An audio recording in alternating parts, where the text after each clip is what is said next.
I don't know about you guys, but I always love hearing that intro music. Hello and welcome to another Watchalong with CST. We're here about to start the highly anticipated New York City FC versus FC Cincinnati. I am your replacement host, Clay Winstead. Joining me is our regular cast of characters. We have Nick Suberlane. How are we doing up there, buddy? What's happening, CSTers? What's happening, FCC Nation? Are we going to score a goal tonight? That's the big question. Also joining us is the best Weigel twin, Brad. Right. How are you doing tonight, buddy? I'll give you your money later, Clay. Thank you. Dude, man, I'm not sure what to do here. It's like the normal host is in the one corner, but yet he's not hosting, and you're over there. I'm all sorts of thrown. Maybe just switching it up will change FC Cincinnati's fortunes. I'm even going back to the old kit. I don't know if that's good or bad, but can't be any worse. No, not at all. Speaking of which, that's the big question everyone's thinking today. I've been looking at the lineups. How confident are we going into this NYCFC game? Subes, I'll start with you.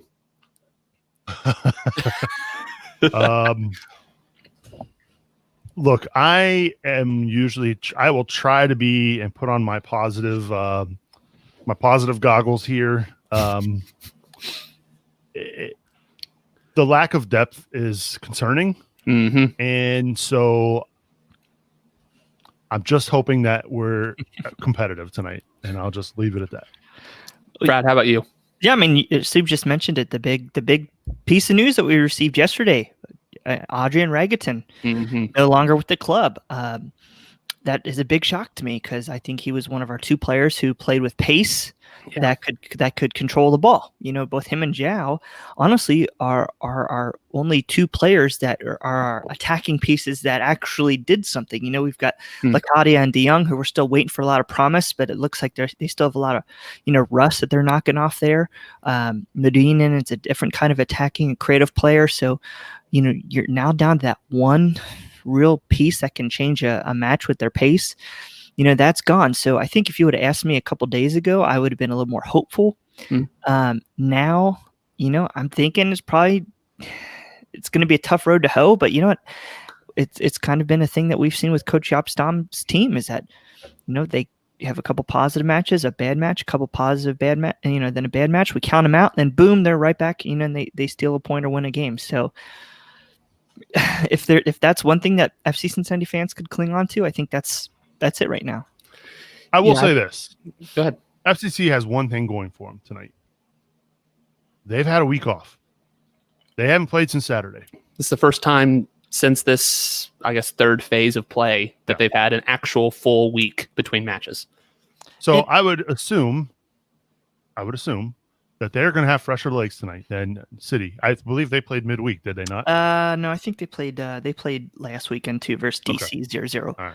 But the point you bring up is key, Subes, and what Brad and Coach and I talked about last week is that really Jaap Stam's teams, they haven't been able to have a full week of practice. So when they're trying to adjust tactically and trying to improve, everything is probably a lot more in the classroom or walkthroughs. And I think this is probably the first week that FC Cincinnati's been able to play quote unquote game speed in practice and able to work on those offensive pieces. So if they don't show some improvement, especially in the first 20 minutes or so tonight, I'll be disappointed because I really do feel like, even though they're down Rageton, they're still each match we're still seeing some progression. We're still seeing something. Even versus Columbus last week, we had a terrible second half, but that first half we were seeing a lot of positive things. So I fully expect to see some things we're going to like and some things we're not going to like tonight. It's never going to be easy. So we got our first question. By the way, anyone who's watching along with us, please feel free to get in the comments. Let us know your reactions, your questions as we watch along. Our tactical mastermind, Coach Goff, is going to be joining us here in a couple of minutes. You think so? Yeah, we think so. We'll see. He's in transit. If I let him in. He's in transit. Truth or Dare asked us, speaking of which, actually speak of the devil himself. There's Coach Brad Goff. We do have a question here. Do we score a goal tonight? He wants all of us to go on the record. Before we get into that, Brad brought up Adrian Rageton, and I think I can speak for everyone at CST, where we wish him and his family the best of luck. It's incredibly disappointing to lose him, particularly because our bench is very thin, and just having his involvement. He, Bobby Edwards on Twitter and other teammates said, how incredible person he was. So it's a major loss. We're all sad to see it, but we want him and his family to be well, and it cannot be easy playing overseas during a pandemic without your family. So we wish him all the best going forward, and we hold nothing against him, obviously. He's got to take care of himself and his family, first and foremost. But he was an influential person on the team, and he is not here. And we only have 2 non-defensive subs on our bench, Alan Cruz and Brandon Vasquez. We'll have Stanko filling in midfield, and Kubo looks like he might be up top, but as Brad was saying before we got on here, knowing Stom, we might see DeYoung up top and Kubo sticking in midfield. I will say, to answer your question, I do not think we score a goal tonight. I'm just not. I want to be positive, but I just don't see it. Let's go to Coach. Hello, how are you doing tonight? Yeah, I'm doing good. I had to rush back to get in front of the computer here to join you guys, and I'm happy to be here. Glad I could make it before kickoff. We appreciate having you. I'm glad he got the email for a tire tonight. If you had sent the memo to everybody, Brad, I would have joined you. I like how he avoided the question right away. Coach, looking at tonight's lineup, do you think we score a goal tonight? So I would bet that we do not score a goal, for the simple fact that FC Cincinnati has been struggling already to create chances, struggling to score goals, and all we've seen is another offensive piece lost, too, if you count Frankie Amaya, which I know he was playing more of a deep lying sort of role, but he definitely helped connect the midfield to the offense. Yeah. So the team hasn't gotten better, and they've already been trying to score. He's been if anyone does not know, he was suspended for accumulating 5 yellow cards through the regular season. So that is why he is not featuring either in the starting lineup or on the bench. I want what Yerski's drinking. Or eating or smoking. Right. All right, Brad, are we scoring tonight? I think so. Okay. They're going to get off the board. I don't have any reasoning behind that other than you just. We need a check of optimism. So if you had some point, it's got to change. Who's gonna get on the score sheet? Who's gonna make that effort? Who's gonna make that difference? If they put Kubo up top, yes, I like it. I think it'll probably be him, and it'll probably be one of those long range options again from him. Yeah, that's if I see Yuya Kubo deep in the 3-man midfield, I might have an aneurysm live on air. So someone have 911 ready, because it is. Oh, I am not going to be pleased. Subs, it seems like you said earlier you want to be optimistic. Do you think we're scoring? Not if we're winning, but do you think we score tonight? I do not. Yeah. That optimism lasted real long. I try. I really do. I just don't see how it's going to happen. I think if it does happen, it will come one of 2 ways. I don't know what the heck coach is doing over there, but okay. Sorry. Total amateur. God, he has a show? Jeez. They score either off of a set piece or a corner kick or a penalty kick. I do not think it will come from the run of play. So I brought this up a little bit in the preview, which you can read on CincinnatiSoccerTalk.com, which you can, yeah, exactly. You can skim through it real quick before kickoff. Read every word. It's very good. Thank you. I appreciate that. One of the things we can look for, and they were talking about it on Brad's podcast, March to Match Day. New York City play really high. They have a really high line, so their defenders are often on that halfway line. Obviously, Matrita is out, injured, so that changes some things. Yeah. He's normally bombing up the left, which is really weird how Ring, a center defensive midfielder, plays left like Blaise Matuidi did for France in the World Cup. He tucks in a lot. Matrita goes up.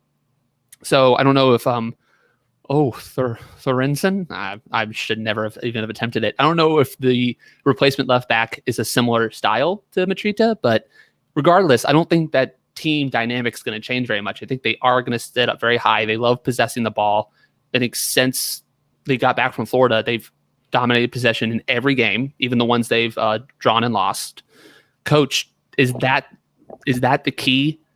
Is getting to that space behind their defenders? Is that something that we can see Gutman and Zhao hopefully do? Like, what do you think about how we match up to that style? I think playing against a team that pushes their outside backs high like NYCFC does, that's always one of the keys is can you exploit that space in behind them? However, FC Cincinnati plays very narrow by nature of the 5-3-2 system already. So I think taking a piece off the field and Adrian Regaton, who even playing centrally could make those wide runs, I just think it gets even more narrow. I think if this team is going to score tonight, I think it'll be less about getting in behind their outside backs and more about finding some possession in the final third and combining and freeing up shots from that zone 14 area that we've been talking about. Looks like they're doing the moment of silence. We're about ready to start the moment of silence right now. You must be way behind. I've already done that. I just now see them. They're about I'm to on be TT right now. I'm looking at TT right now, but the good news is they put up the match graphic 3-5-2 and Kubo's up top. Yep, that's I had the New York broadcast, so that's what I also saw as well. We'll see if that. You guys let me know when you kick off, and I'll pause my DVR so I can be on your. Right now, Kendall's praying. Me and Coach are going to be bringing up the caboose, I have a feeling. MLS Soccer has FC Cincinnati in a 4-4-2 with Kubo playing left outside mid. They had 3-5-2 on the match graphic on Star 64 here. Same here with New York. Or 5-3-2. As we've talked about a lot in these watch-alongs, and Coach has broken down both on Talking Tactics and how they happened on CincinnatiSoccerTalk.com, plug. FC Cincinnati tends to play those two different positions depending on when they're in or out of possession. Mm-hmm. So we'll definitely see how that rotation happens. If DeYoung is in the two up top, or if Kubo is on the wide in possession. So we'll see. Let me know when you kick, guys. Yeah. I'm going to pause my match at 10 seconds. Okay. Yeah, I'll let you know when I get there. They just finished the moment of silence. Yeah. Keep in mind to our listeners that not only are we have to delay just a little bit to all catch up to our streams, but then believe it or not, StreamYard is like a 15-second delay to our listeners. Are you paused at 10 seconds, Brad? 6 seconds, 7 seconds, 8 seconds, 9 seconds. Should I pause as well? Yeah. I'll be there in 5 seconds. 4, 3, 2, 1, play. Okay. Thank you all for not leaving me behind. It's really hard to host when everyone else is reacting to something that I haven't seen yet. I know. Is it the first one, Matt Watchalong? And oh yeah, Orlando. I was way ahead, so all those goals, I was like, yeah. You can, like, Rob a couple weeks ago. It was, I think definitely Kubo up top. It was a couple. I can't remember what match it was at this point. But basically, Coach and I were on with Rob, and he has a poker face. He was able to keep his cool for most of the game. So I appreciate you, Rob Pierce. He's on Twitter tonight. Follow us along at Cincinnati Soccer Talk, at Cincy Soccer Talk. Rob Pierce is just a professional. Yes, every sense of the word, man. Oh, that's a foul. There we go. That's a meaty challenge. There you go, Andrew Gutman. Give him a card. Give him a card. Go ahead, do it. I don't know about that, but do it. No, I love it when refs just pull the card out fast. This is how they're gonna have to score. Get Medunjan's left foot on here. Gutman showed a really good ability to read the game there. He stepped out of pass, read it, picked it perfectly, and then overlapped Locadia immediately. Those transition moments that we've been talking about, that me and Michael Lahud talked about in Talking Tactics a couple weeks ago. Like those are key in games like this. Set pieces, right? Mm-hmm. That's what you said. Is that DeYoung or Medunjan? That's definitely DeYoung. Oh, it's an in-swinging right foot. That makes sense. From seam. Let's see if you can find Watson's lovely. I was gonna say. Oh, damn! They were offside. Oh. They were all offside. Not a bad play though, but yeah, they were offside. Looked like. Deplan was unmarked. Yeah, he was offside too. Yeah. No, I don't know. I think he might have been on. No, he was definitely off. Oh, okay. Yep, all three were offside. Especially on the touch from Locadia. Yeah. It's all right, though. It's a chance. Is Eric Turner ordering a hit on Mathieu Deplan, or does he want an early substitution? Oh, geez. Look, we don't, obviously at Cincinnati Soccer Talk, we do not support, we don't condone Here's the thing. violence. Who are you going to take him out for? Who's going to play there? Haglund? Right. Yeah, well.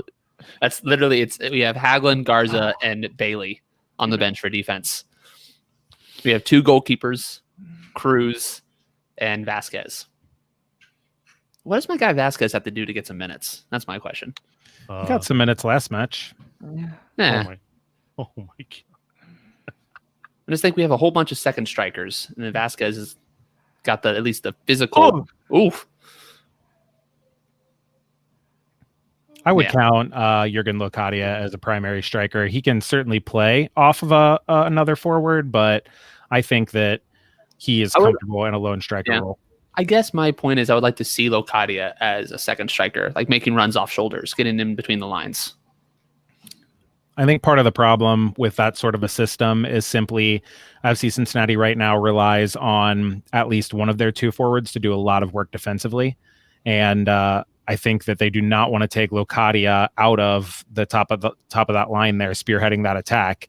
But a guy like Vasquez is not really adept at defending at all. If you remember those times when he got in the MLS's back tournament and started just running at people, and then just like they would just blow by him because he couldn't slow his body down. Yeah, Eric Turner clearly has very little faith in Duplan if he thinks Stenko is a better right center back. So, but we'll see how it holds up tonight. Oh. When you asked TD, I must be behind you. Where are you at, Subs? I'm at 412. I'm at 415 now. Yeah, you're a few. Oh, look at that move from Duplan. You can't take him out for that. That was fancy. I just think FC Cincinnati just needs to be calmer on the ball. Every time we get the ball, we run around so fast like chickens with our heads cut off.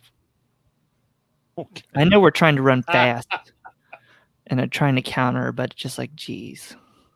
Maybe you disagree, Coach. No, I completely agree. I think that it doesn't have to be calm, like pull the ball back all the time. You can go forward with speed. You need to have the confidence. You got to have the confidence to keep that ball on your foot. So often we see turnovers in those moments. You know, you take the ball all the way through the thirds to the final third, and your first pass or your first touch in the final third goes to the other team.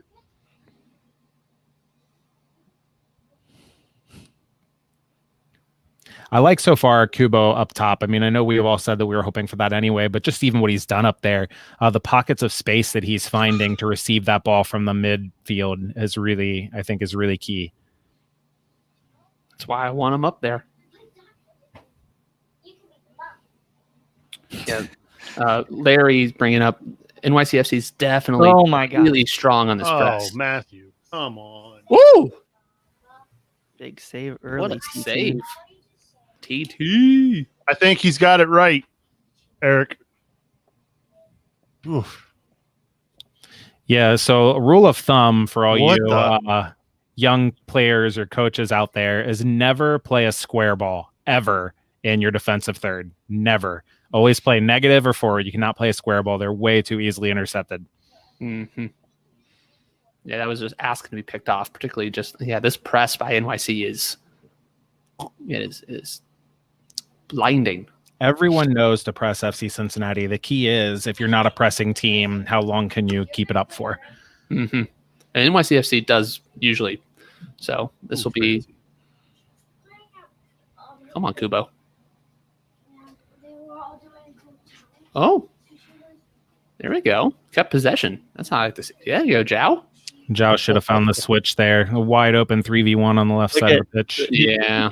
He's screaming for him, too. Locadia screaming for him. Yep. You look at how far NYCFC shifts to the ball side of the field in order to maintain that press. If you could relieve that pressure and find that central pass, you should really be able to swing that ball and open up space. Oh, Stenko just... Oh, you got a few cuts at him. I like that. If you turn the ball over in that area like that, instead of letting the other team run down your throat, you should foul immediately, every time. Sit down. To borrow one from Nick Suberlane, watch your tackles. Let's not get into too much trouble. Yeah, don't give me full credit for that. That's Sir Alex quote.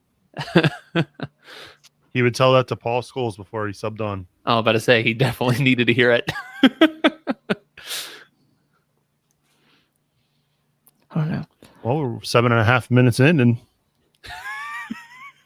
a win in my book. What? Still 0-0. That's an amazing low bar. from Subs. Oh boy. Yeah, they've definitely got us pinned back in our half a lot right now. One thing I talked about And ball. one thing I talked about on the Talking Tactics podcast was how you can play the ball to your teammate's foot. I called it the vision foot, their front foot. So that pass to Zhao played to his back foot and how he has to take 3 touches to get it in turn. Watch how often when building up play, FC Cincinnati plays the ball to the wrong foot or forces their teammate to take multiple touches before they can turn and play that ball because the pass isn't in the right spot. You should have just laid it off to Gutman. Get another cross in. Yeah. Locadia has that hero ball look in his eyes. I had never heard that term vision foot until this week, Coach. If you're Locadia, you got to be thinking what's going through his head. If he's in his last 3 matches, he's had 2 shots on goal. That's it. So I kind of have a feeling that either he or the coaching staff, probably the coaching staff, has said you have free reign. You take every shot you want. Take everything. You have carte blanche tonight. Yep. If one goes in, that's all we need. There you go. But I think it's always good to listen to Coach Ted Lasso and just make that extra pass, guys. I haven't watched that yet. Is it good? It's good. It's really good, actually. It's surprisingly good for its source material. I've just been watching. I just got done watching the 6th episode of the All or Nothing about the Spurs. Yes. That was beautiful. We have Spurs. three Spurs fans on the show tonight. The Spurs. Woo woo. But yeah, no. Mourinho is a character. Oh my gosh! Come on. Almost. It's inexcusable the number of those turnovers. It's every time in the final third. Just cannot even play it to a teammate. I will say, Larry, stuff we're not doing. The one thing that Zhao needs to really be a true monster is just that final end product, that last pass, that last service, that clearance, that cross. Excuse me. He's usually not very good at it. But he needs other options, though. What? No, I agree, but there's nobody in the box. There's one person, and Zhao's got to feed that between 7 people. I agree with that, but also the person who dictates the pass is not the passer, it's the runner. So therefore, if Zhao's not picking his head up, if he picks his head up and there's only one person, he tries to thread it through and it gets picked off, fine. If he just fires the ball across and Locadia had pulled back for the cutback and Zhao fires it to the near post, that's on Zhao. Zhao needs to look up, find the runner. Subs, your friend Ryan says, hey. What's up, Ryan? How's it going? So 10 minutes in, how we feeling since he FCC faithful? The last how we doing? Couple minutes, slightly bad. We're getting more forward than we're allowed to. We're playing more long balls and a bit, so we're growing into it. But this press scares me. I think they're trying to lull us into having a false sense of confidence here. Oh, what a back heel! Oh, geez. Oh my gosh. Oh. Did that bounce off somebody's elbow? It's got to be a handball. No? I think it hit TT. It looked like it did, but I'm not sure. And his, I think he was offside. I think that's what they called. Oh, okay. It hit his arm in close to his body. Yeah, I'm pretty sure he's offside offside. there, yeah. Yeah, it's offside. Oh, only one offside play. Right. The little coach's pet peeve. Sorry. It's not a coach's pet peeve. It's a pet peeve of mine, too. What did I say? It's not offsides. Oh, offside. Thank you. Yes. I appreciate that.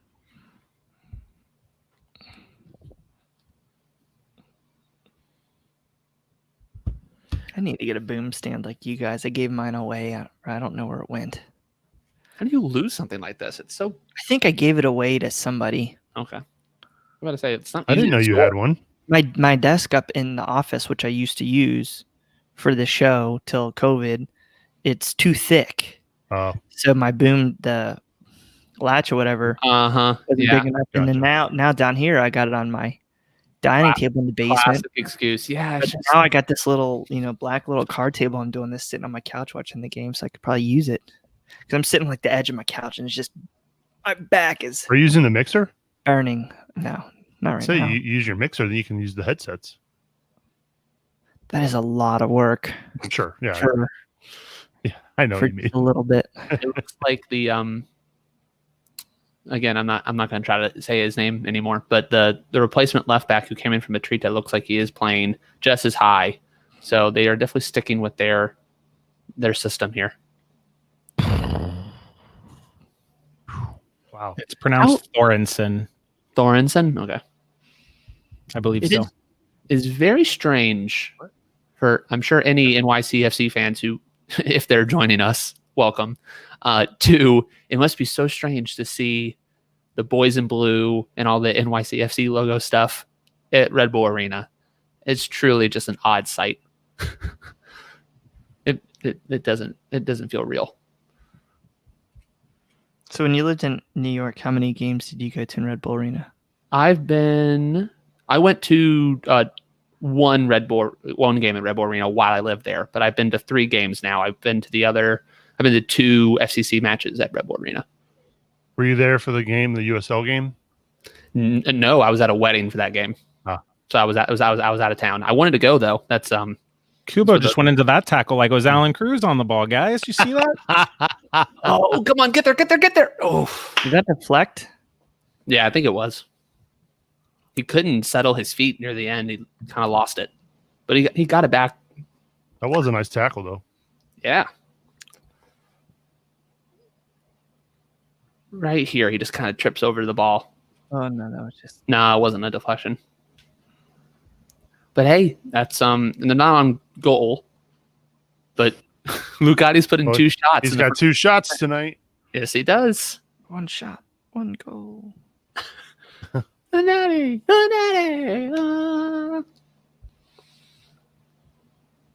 Sorry, no one wants to hear me sing on this. I apologize in advance. Oh, you all heard missed you it. earlier. You all missed it. As soon as Subes and I just came in here pre-show in the green room, Clay's just doing laundry and whatever. He's just rocking out. I'm like, Subes, get your recorder on. I think he was singing ABBA.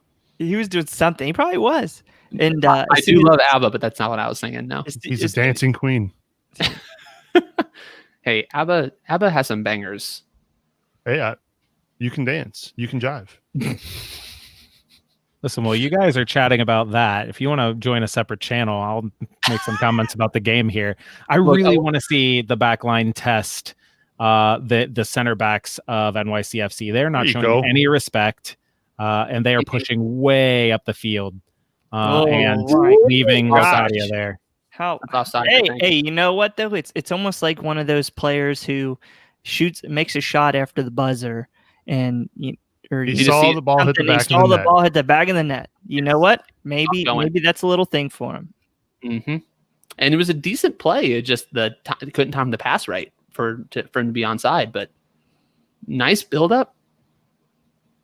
Oh yeah, it's not even close. Yeah.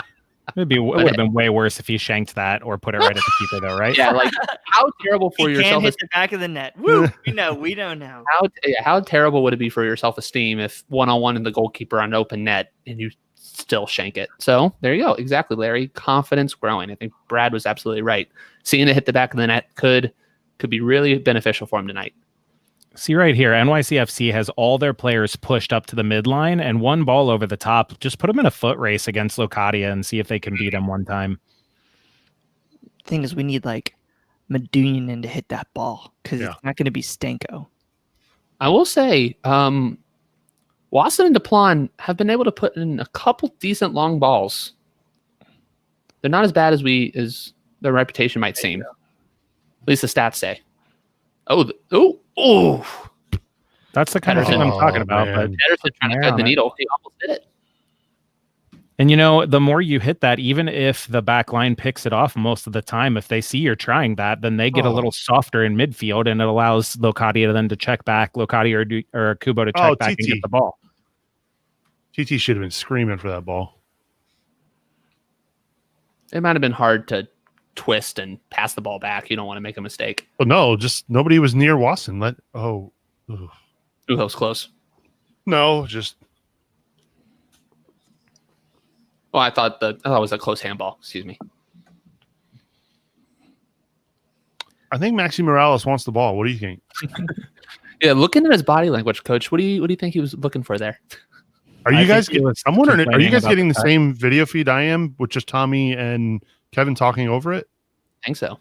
Were I'm they not just listening. showing Maxi Morales calling for the ball? Yes. Yeah. Yeah. I Okay. saw that. All right. Okay. Yeah. I think because Star 64 is not there. Right. I just want to make sure. I think thought it's that was the the case. Just wanted to make sure. Yeah, I think it's the same feed. It's just them remote recording. I assume.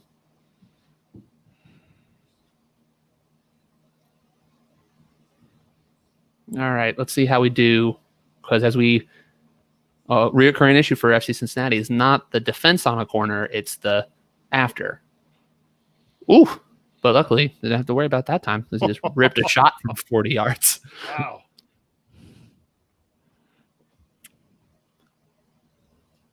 I guess it's normally I hate those types of corners, but if you got players like Peterson and Waston in there, your chances are probably just as good if hitting a long shot like that in versus winning a header against those guys. Mm-hmm. I mean, NYCFC's best mode of offense right now is give the ball to FC Cincinnati's back line and let them turn it over in transition, right? Just what happened. Every like, time. Just did, yeah. Already see my butt clenches every time I see FC Cincinnati try to build out of the To back. be honest, Brad, I don't know if I want to see your butt clench. There's not much there. And Locadia cannot keep from running offside. He's so eager to run forward. It's not necessarily his fault. He wants that ball You played got to forward. release that ball. And it's what I Yeah. said. The runner dictates the pass. When he goes, you release it. You don't take the extra touch. I mean, you have to be on the same page. So I understand it's not going to be perfect all the time, but it's not perfect any of the time, right? Locadia is always wanting that ball early, and every other player wants to take an extra touch every time. I mean, Kubo's first time. First time up top. I will say though, he is he's the one guy who's linking the ball between midfield and offense, or at least trying to. Yeah, that play that with him checking off the back line, right? Mm-hmm. Oh, Come on, oh Lord, oh God, oh no, oh. The angling for shots like that is so tough. You get on your potassium, Brad. I don't want you getting a Charlie horse in your rear end there. Yeah, watch your hamstrings. Gotta get those mustard packets out. That's what I used to make my athletes do when they started cramping up. Slurp that mustard. Oh my God. Wow. Really good source of sodium and potassium. Keeps those cramps down. It's really gross, though. It also teaches them they need to drink more water. What I'm drinking is probably water compared to what you drink, Coach. What is this? Michelob Light Ultra water? Yeah, you're right. Water. Yeah, basically. It's better than water, though, I have to say. It's actually pretty good. Yeah. If you read it, it says was founded on a unique strain of creative talent, world-class brewers, artists, musicians, and athletes, all coming together for their passionate commitment to express their collective love for true love craft beer. So it's a light craft beer, for us trying to watch our physique. Sort of like when they print premium beer on the can. It's like, it's good. It says right on the can it's premium. Ultimate. Bud Light Platinum. Coach, I had to ask. I'm afraid I might be drinking it. What was the beer that you just completely roasted on Untapped the other day? It was Braxton's Summer Trip. Okay, good. I'm drinking Tropic Flare. I think I've had No, some. Tropic Flare is good. The New England IPA. It's a good beer. Yeah, Tropic Flare is really good. I've been missing Listerman's New England IPAs, so I try to get something similar. That's what We talk about ABBA for 2 seconds and Coach throws a fit. But yeah, we talk about beer for 35 minutes. He wakes up. Yeah. Beer and soccer go hand in hand. Beer and ABBA. I don't know. Hey, look, I Beer tried and to ABBA get. would probably I'm sitting go back now. soccer. Well, beer and ABBA definitely goes together. I tried to get the Fernando chant for Fernando Addy going We don't need to talk about that. for weeks. Fernando Adi. There's something in the air Fernando. that night. I Stars know so what bright. I know what his name is. Fernando. He said They were Fernando. shining out for you and me for FCC Fernando. And though we know that we would lose, there's no regrets. If I had to do the same again, I would, my so much friend. space in the Fernando. midfield. I'm just going to talk over Clay. Yep. They're finding so much space in the midfield, which isn't surprising out there with De Jong and Matunyinen, right? Well, you think, I mean, but if Stanko wants to be a number 6 in this league, he's got to be able to either put himself in a better position or cover more ground. He just wants to make it a back 6 instead of step into the defender. Yeah. Oh, remember that first goal against Chicago? He just watched the guy just shoot right in front of him. I mean, yeah. Frankie was closer to getting on that ball, and he had a 3-yard negative head start there. Yeah, he really had to go for it. I think we missed Frankie's. We missed Frankie today for sure. Mm-hmm. But like we've said, match after match, the longer this thing stays scoreless, the better it is for FC Cincinnati because teams slow down. They're not able to press as much. FC Cincinnati settles into the game, those sorts of things. So they just need to keep ticking on, tighten up a little bit, keep ticking on. Yeah, I mean, you got to get that 0-0 draw, right? They got to be tougher. Nice guys. They got to be tougher. If they had any offensive, I like that, Brad. Well done. You got to be. You're too nice. Got to be bastards out there. Got to be a bunch of. He didn't say bastard. No, he did not. I love how I don't know if they do that in England, but I that's the one word they'll bleep out. They didn't bleep it out on my feed. Should I not have said that? I'm sorry. I'm an amateur. Remember, you guys just said that not too long ago. Oh, jeez. Siebes, do you have any idea what we're talking about? No. Okay. Mourinho's favorite curse word. Oh, you're talking about the Amazon show? Yeah. Yep. Oh, he likes to. He says, "Good guys don't win, so be a bunch of." Insert the blank. Bad turds. Bad words. Bad words. Bad turds. You got it. He also loves F and hell. That's always fun. He does. He uses that one a lot. I like Harry Kane's halftime speeches. That's what FC Cincinnati needs. FC Cincinnati needs a captain to step up and say meaningful words like shots, goals, score, let's win. Chances. I'm glad you could understand him. Ad libs. That's a good one for us. Okay, I will say we never want any player to. No, but he's an important player for them. Yes. Very important. Hopefully, it is nothing too serious. Hopefully, he has to leave the game. But he has to miss the rest of the game. He misses the rest of the game and makes a full recovery by the next match. But then feels it come back up 2 weeks from now. It just starts to nag him right before we play again. and he doesn't play out of an abundance of caution. Did we see what happened? I guess they're saying on the broadcast that he's been hobbling the last 5 minutes. I got the caption on. Had a couple guys warming up.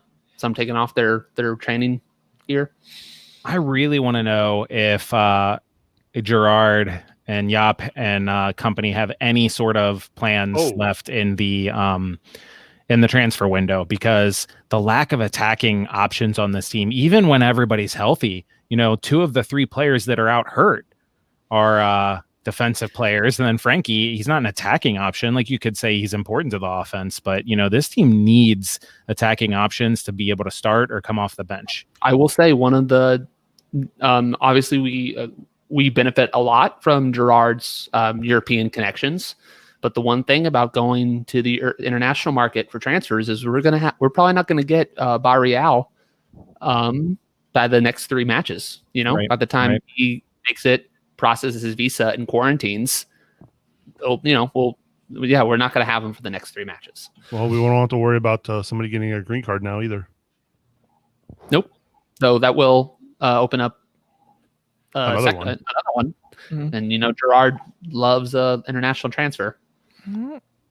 Oh, I think that was just I don't know if that's a non-contact injury. That the Stephen REMD, whatever that is, Stephen Remedy. I love this question, and I really think that maybe a round table or something, it'd be interesting to go through the exercise of considering maybe we couldn't do every MLS team, but maybe Eastern Conference or something. Brad says 3. I'm going to guess the 3. Who are your 3? Locadia, just based on name alone, could start for Joe Zhao on form. He's been great. Okay. I think he's been okay. And maybe Kubo. I think Gutman could find a starting place on some other teams. I think I would say Medunian. I think Vanderwerf would be one of Yeah. the better starting second center backs. I could see that. And Kubo, I don't know, because I think with play for a lot of teams. I think with Kubo's Like Cruz, I think Cruz. I think he would be.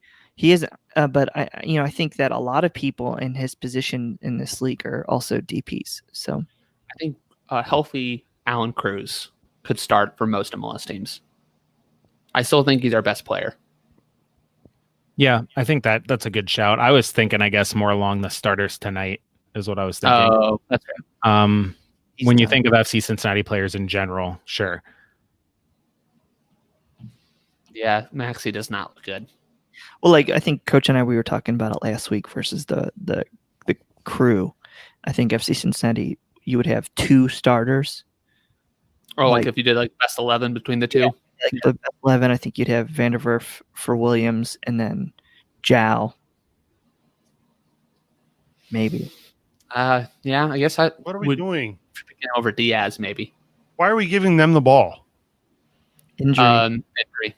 They passed it to him, and he couldn't. I don't know. Yeah, I think if he stays on the field, it's different. If he plays the ball out, coach. They passed it to him, and he couldn't move to get it.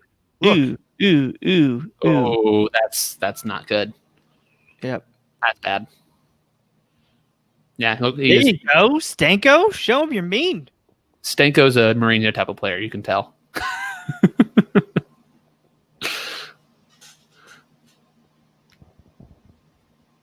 I don't even know who this guy coming in is. So if you take the first 30 minutes, Coach, have you seen any growth? I think playing Kubo up top instead of Regaton has actually been a big plus. The problem is there's not enough depth in the midfield to, when you do that, that means Stanko, De Jong, and Medunian are back there. So it's sort of less a growth and more of a trade-off. But I do think that the attack has been better for Kubo being in that position and able to get on that ball sort of in between the midfield and the forwards. Yeah, I think Kubo's been our best player today. Come on now. Oh, here we go. You got to Go. Gotta hit that sooner.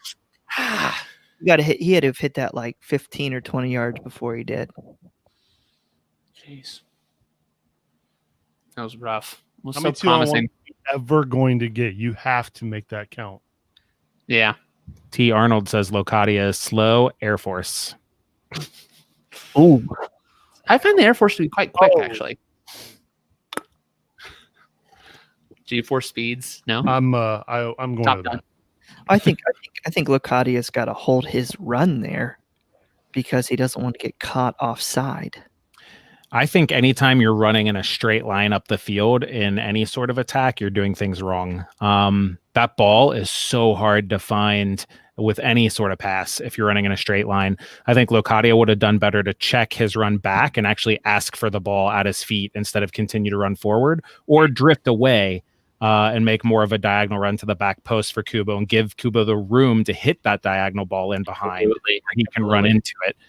He's 8 yards away from Kubo running in a straight line. That ball would have to be perfect to be into his feet, have him to be able to control it and get a shot off. I think that's a good shout. I don't know if our friend Jim Frank is ahead of us. I don't know. I just saw that. I really hope that's not what that could possibly mean. Oh. We're just one pass short every time.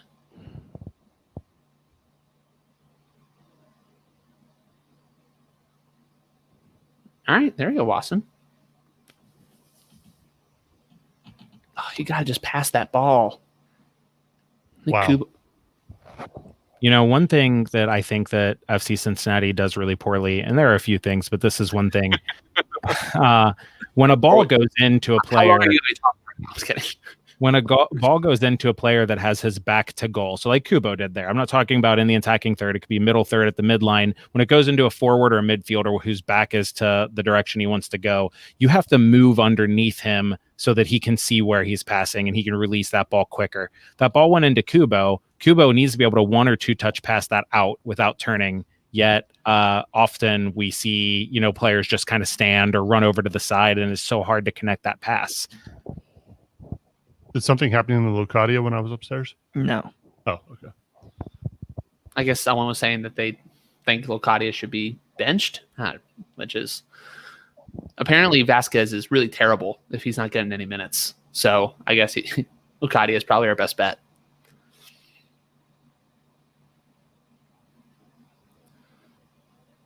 Oh, okay. So Eric disagreed with me, and I like that because it gives me a chance to explain more of what I'm saying. What I'm saying there is by making a run, by either checking his run up or slowing down and moving for the overlap, you force the defender to make a decision so that Kubo can take that guy one-on-one. If you run in a straight line, that defender can both mark you, stay in the passing lane, and provide cover on Kubo's man all at the same time. You're not making him decide. How did you do that? There you go, Subs. You figured it out. I just click on the little person in the top left corner of each of I'm our. trying to edit the layout there. It's cool. I love that he went to me when Coach was talking. I was like, do I do marionette? Do I pretend like I'm Coach for a second? Just shake your head and look like you really get what I'm saying. Get your eyes like, yeah. Maybe put your hands up in there like this, like. I'm at an ABBA concert. That's what I'll pretend I'm doing. I'll be right back. I feel like I have to do something like wild and crazy here. Like if we score a goal, like I finish the rest of this watch along shirtless. Don't subject our viewers to that, Subs. I mean, God, gotta do something to freaking break this. I know. Do you have your good nipple rings in, Subs? I took those out last night, Coach. Go on the shirts off then.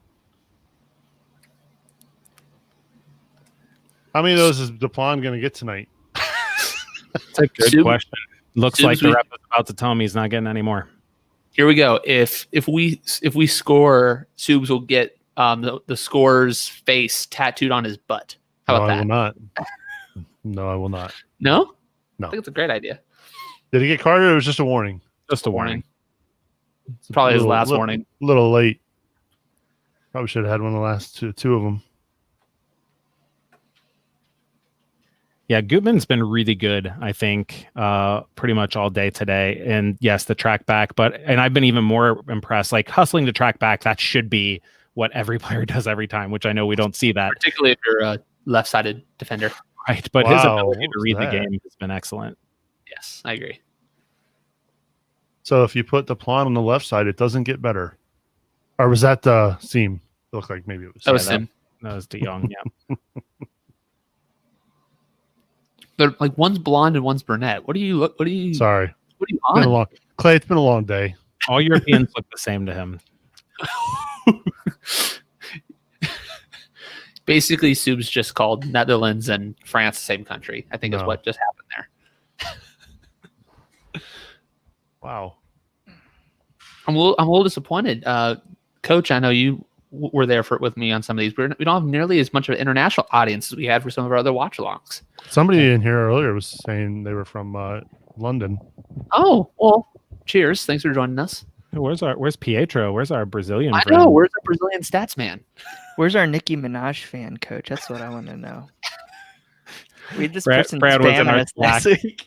Brad was in the Slack. How do I kick people off of this? I have no idea how to monitor the chants or the chats on this thing. I actually don't know how to get people off either. It might be something good to know, Subs. I don't know if it's something you can do in here. You probably have to go to the actual stream, specific stream to do any banning or.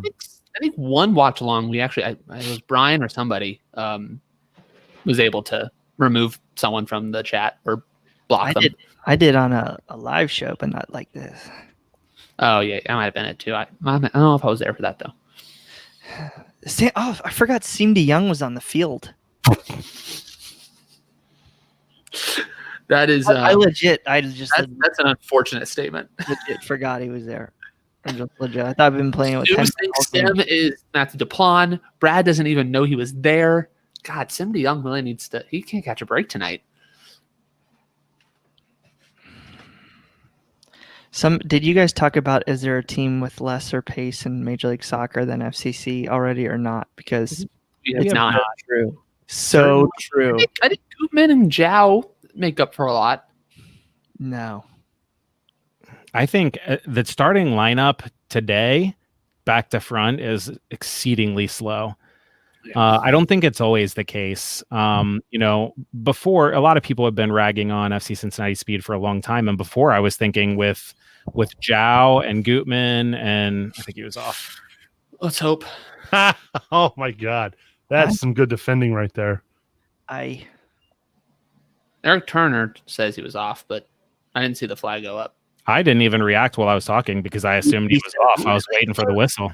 I think we're gonna have to look at VAR for this, but they're awarding it. Ugh. Let's see if VAR comes in. Yikes! I'd love to see a replay here. Here we are. I mean, Gutman might have kept him on. Very he's close. on. He's very close. He's on? I think he's on. Oh no, man. Looks like Gutman held him.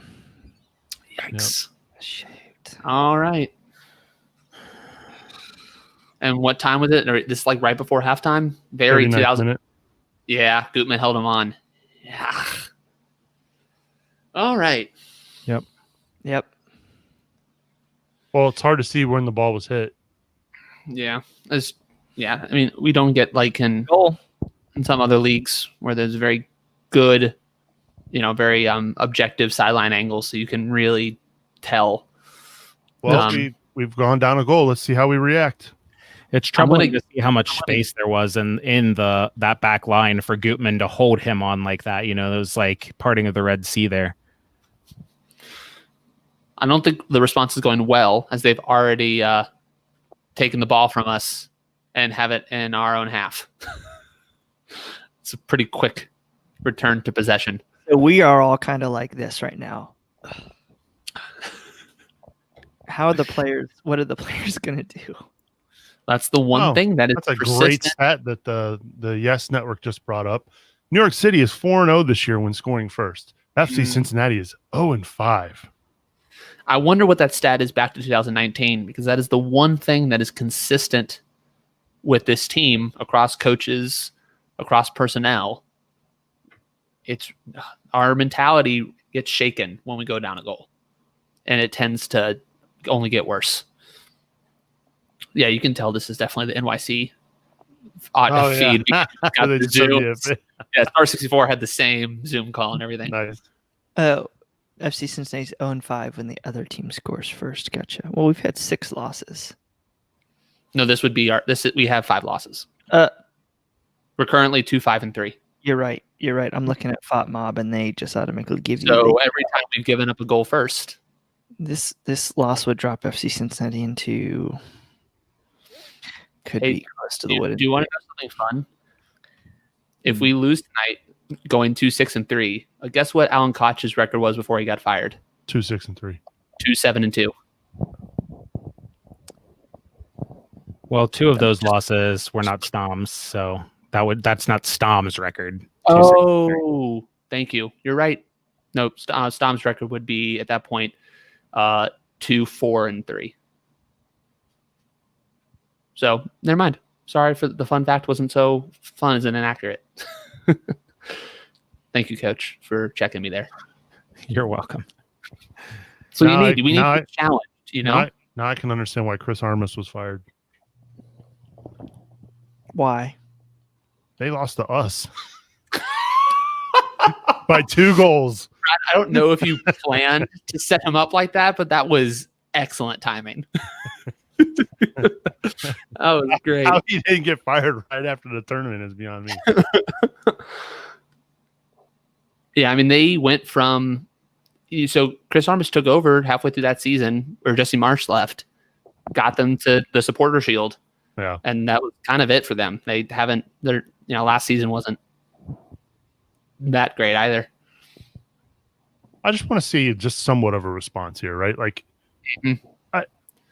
I know it's almost halftime. You probably just want to get to the locker room, but yeah, that's the thing is the way we play, it's very hard to go on the front foot. I think also, as a coach, there's almost no adjustments you can make to try to make the team more offensive. The lack of bodies on the bench. You really can only bring in Cruz and Vasquez to change the attack of the game. I think if you can get 45 minutes out of Cruz, he probably can't because that's why he's on the bench. But yeah, that's a very good point. You would think Cruz in for Stanko or DeYoung could, I don't know, maybe Stanko, but we think that would be a big change. But if he's on the bench, I don't know how many to expect from him. I would consider, you got the 5 subs to work with, and halftime doesn't count as one. I would. Do we have 5? Bringing in? Yeah, still, even though we only have 18 on the bench, we still technically can get 5 subs. Over 3. I would consider bringing in Hagelin for Duplan. Duplan has been so poor. I cannot hardly imagine that Hagelin could be worse. And the guy hasn't gotten any minutes yet under Stom. Give him a chance. I thought you were going to say bring Hagelin in and put Wasson up top. Well, Hagelin played down in Orlando for a brief moment, didn't he? I don't think so. I don't think he's made any. I don't think he's made a single appearance. When Waston cramped up the one match, he did. Oh, okay. Yes, that's right. Put Waston and Licati up top and just have your whole offense be Jow and Gutman going up the wings and hitting an across. And that's what Van Dijk's done it a few times for Liverpool. It's not completely unheard of. I'm being we don't need to talk about that team right now. Steven, I would say so Brad's clearly ahead of me. I would say Cruz on our bench would definitely be on other teams. I'm at 40. It might be a healthy Garza would make the bench for a lot of teams. How far behind? How far ahead am I? I just hit 44, 50. 49, 50. 51, so like a second. Okay. Spencer Ritchie would be a good backup goalkeeper in this league. Yeah. Greg Garza. Yeah, and Garza. Alan Cruz. And Brandon Vasquez was making the Atlanta United bench. He was. He's better than most of the time. John. He's better than John. So I would imagine he would make the bench on, like when you talk about just making. Now, would they start on other teams? Most of them.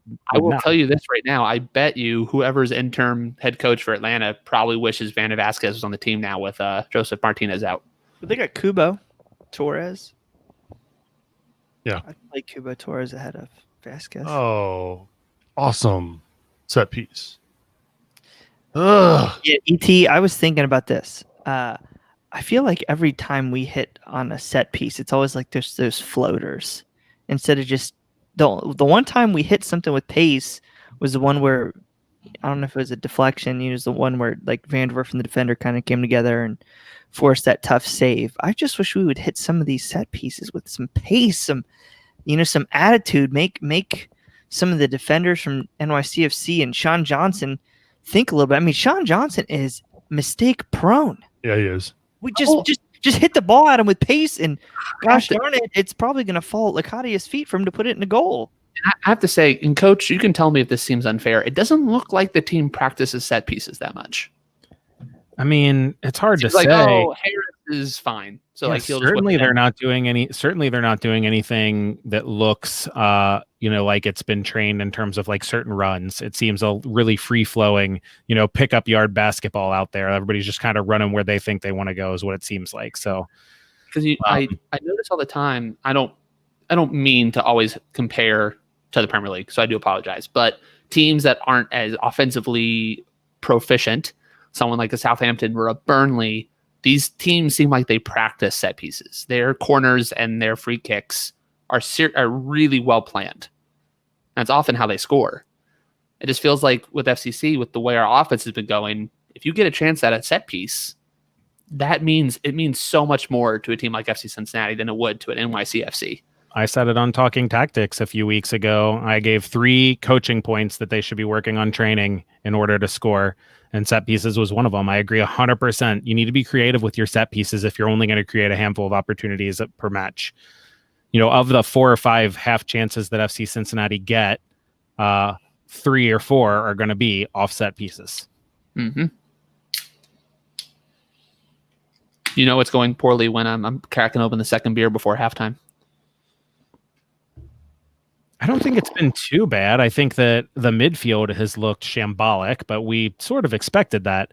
And I think the 2 up top have looked pretty good. And then there's just a lot of turnovers. And I think those turnovers are just something we just continue to see. And are the players not good enough? Are they always nervous? Are they not on the same page still after all these matches together? I don't know, but there's problems. I do think the NYCFC press is giving us a lot of problems.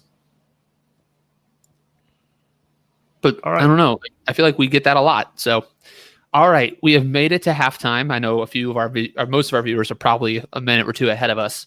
Let us know in the comments your 3-word first half reactions. Let's hope maybe we'll see. Maybe a few people will be a little more positive than we've been. We're going to take it to Subs first. What is your reaction so far? My 3-word match review? Yeah. Locadia needs service. There you go. Brad, what about you? Self-inflicted wounds. Oh, that's a topper. Poetic. Love it. Coach Goff. I was thinking similar to Brad there. I was thinking turnovers in transition. There you go. Straight to the point. I love this one. Trust the Please, gosh, no. I'm tired of trusting it. There we go. The margins are so thin, you need to all be on the same page with that back line. Locadia coming in last on the team in touches with 15, only a 42.9% passing accuracy. I feel like that's that's been quite it's just happened a lot, I think, the last few weeks. We don't. Yeah, that seems accurate. That sounds right about where we've been. Yeah, it's typically the person with the most touches on the team has almost week in and week out been Matthew Duplan. Which, makes sense. We have the ball very deep. They're the outside center backs are the ones passing the ball out. But, you would hope maybe some midfielder like Harris or Frankie would have more touches, but typically it is not. Jobstam and Half basically saying we can't keep giving the ball away and our spacing is atrocious. Coach, does that seem to fit with what you've seen? Yeah, 100%.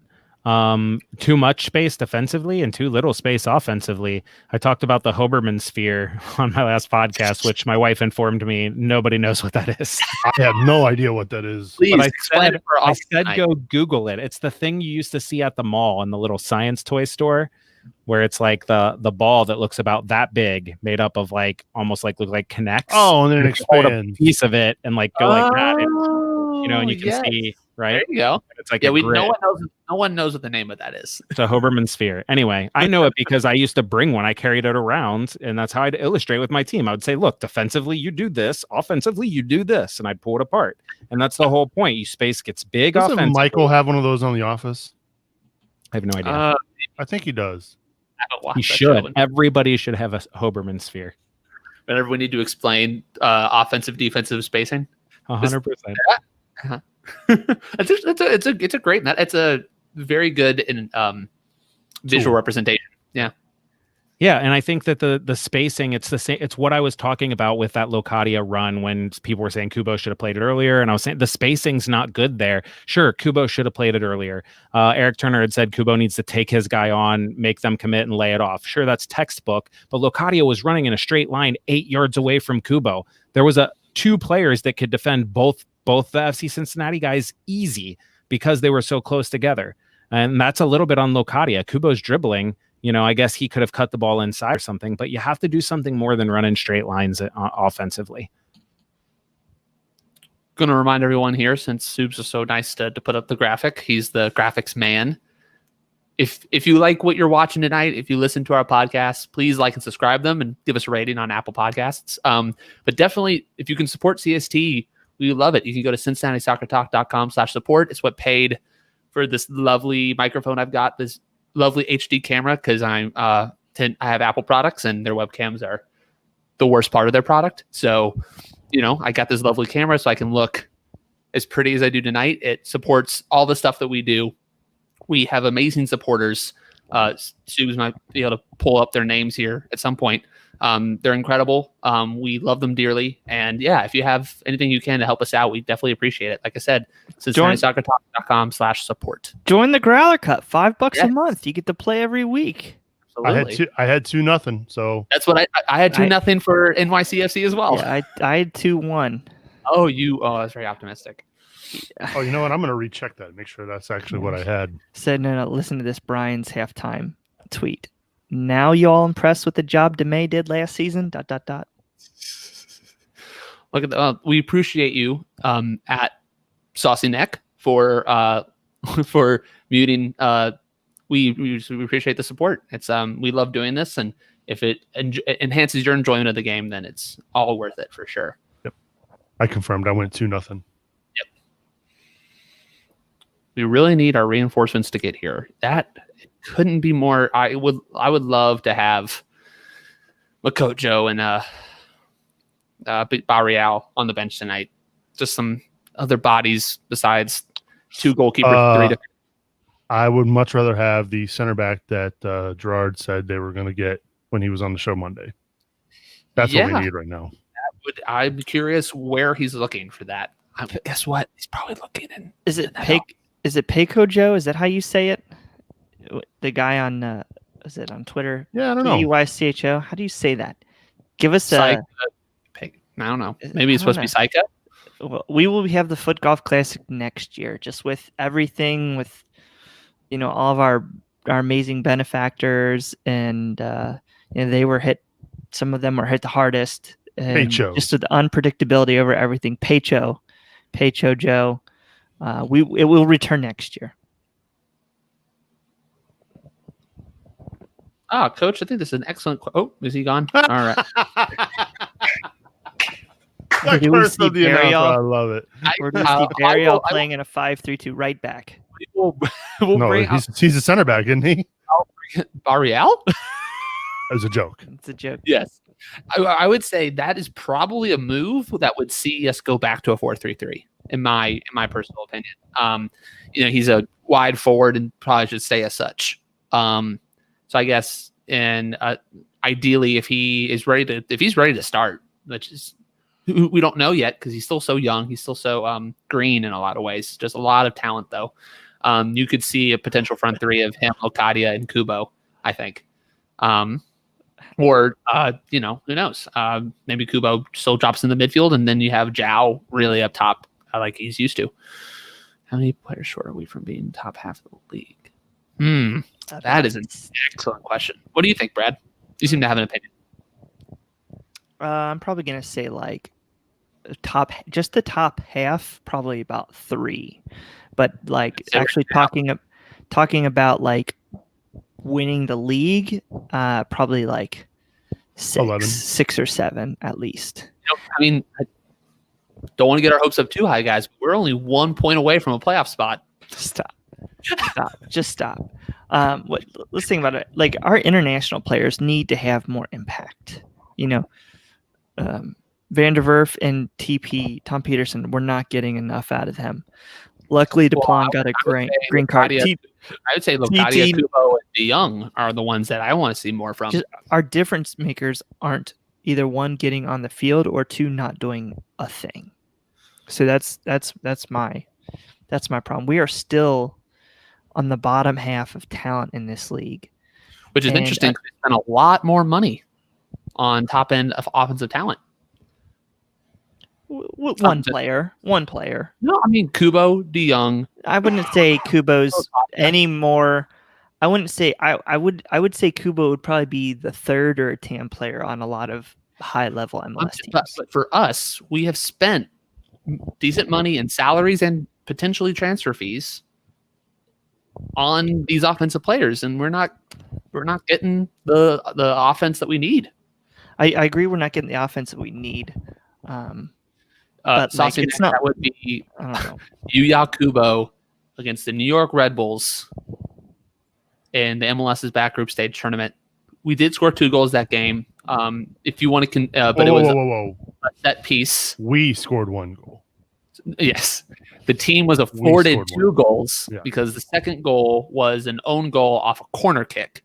So you could say it's not run of play since it was a corner, and it wasn't our goal because it was own goal.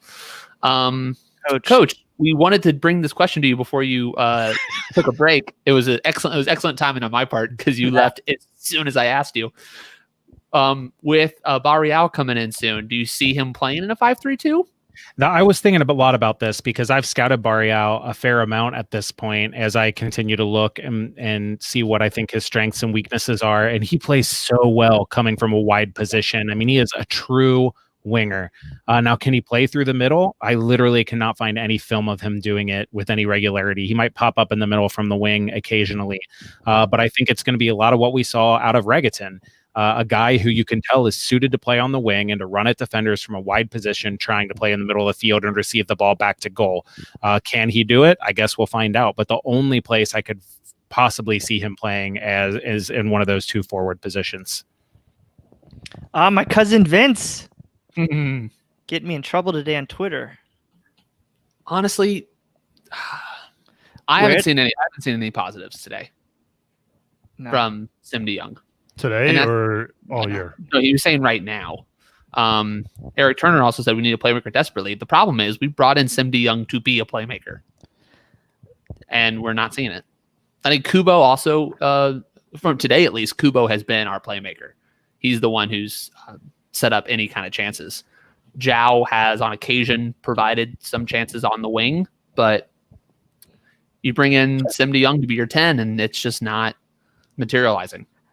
I haven't liked this signing where FC Cincinnati is at this moment. I think that DeYoung would be a luxury signing for a team that already is sorted out offensively, knows what they want to do, and you add him as a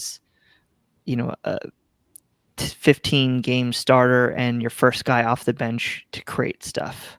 And I just don't think he fits into how FC Cincinnati wants to play at all. It's like I kind of feel the same way I feel with Harris, is that these were 2 guys that didn't come in on a transfer fee, that were easy, quote unquote, band-aids for Nijkamp to pick up, and he was praying that they were going to hit somehow.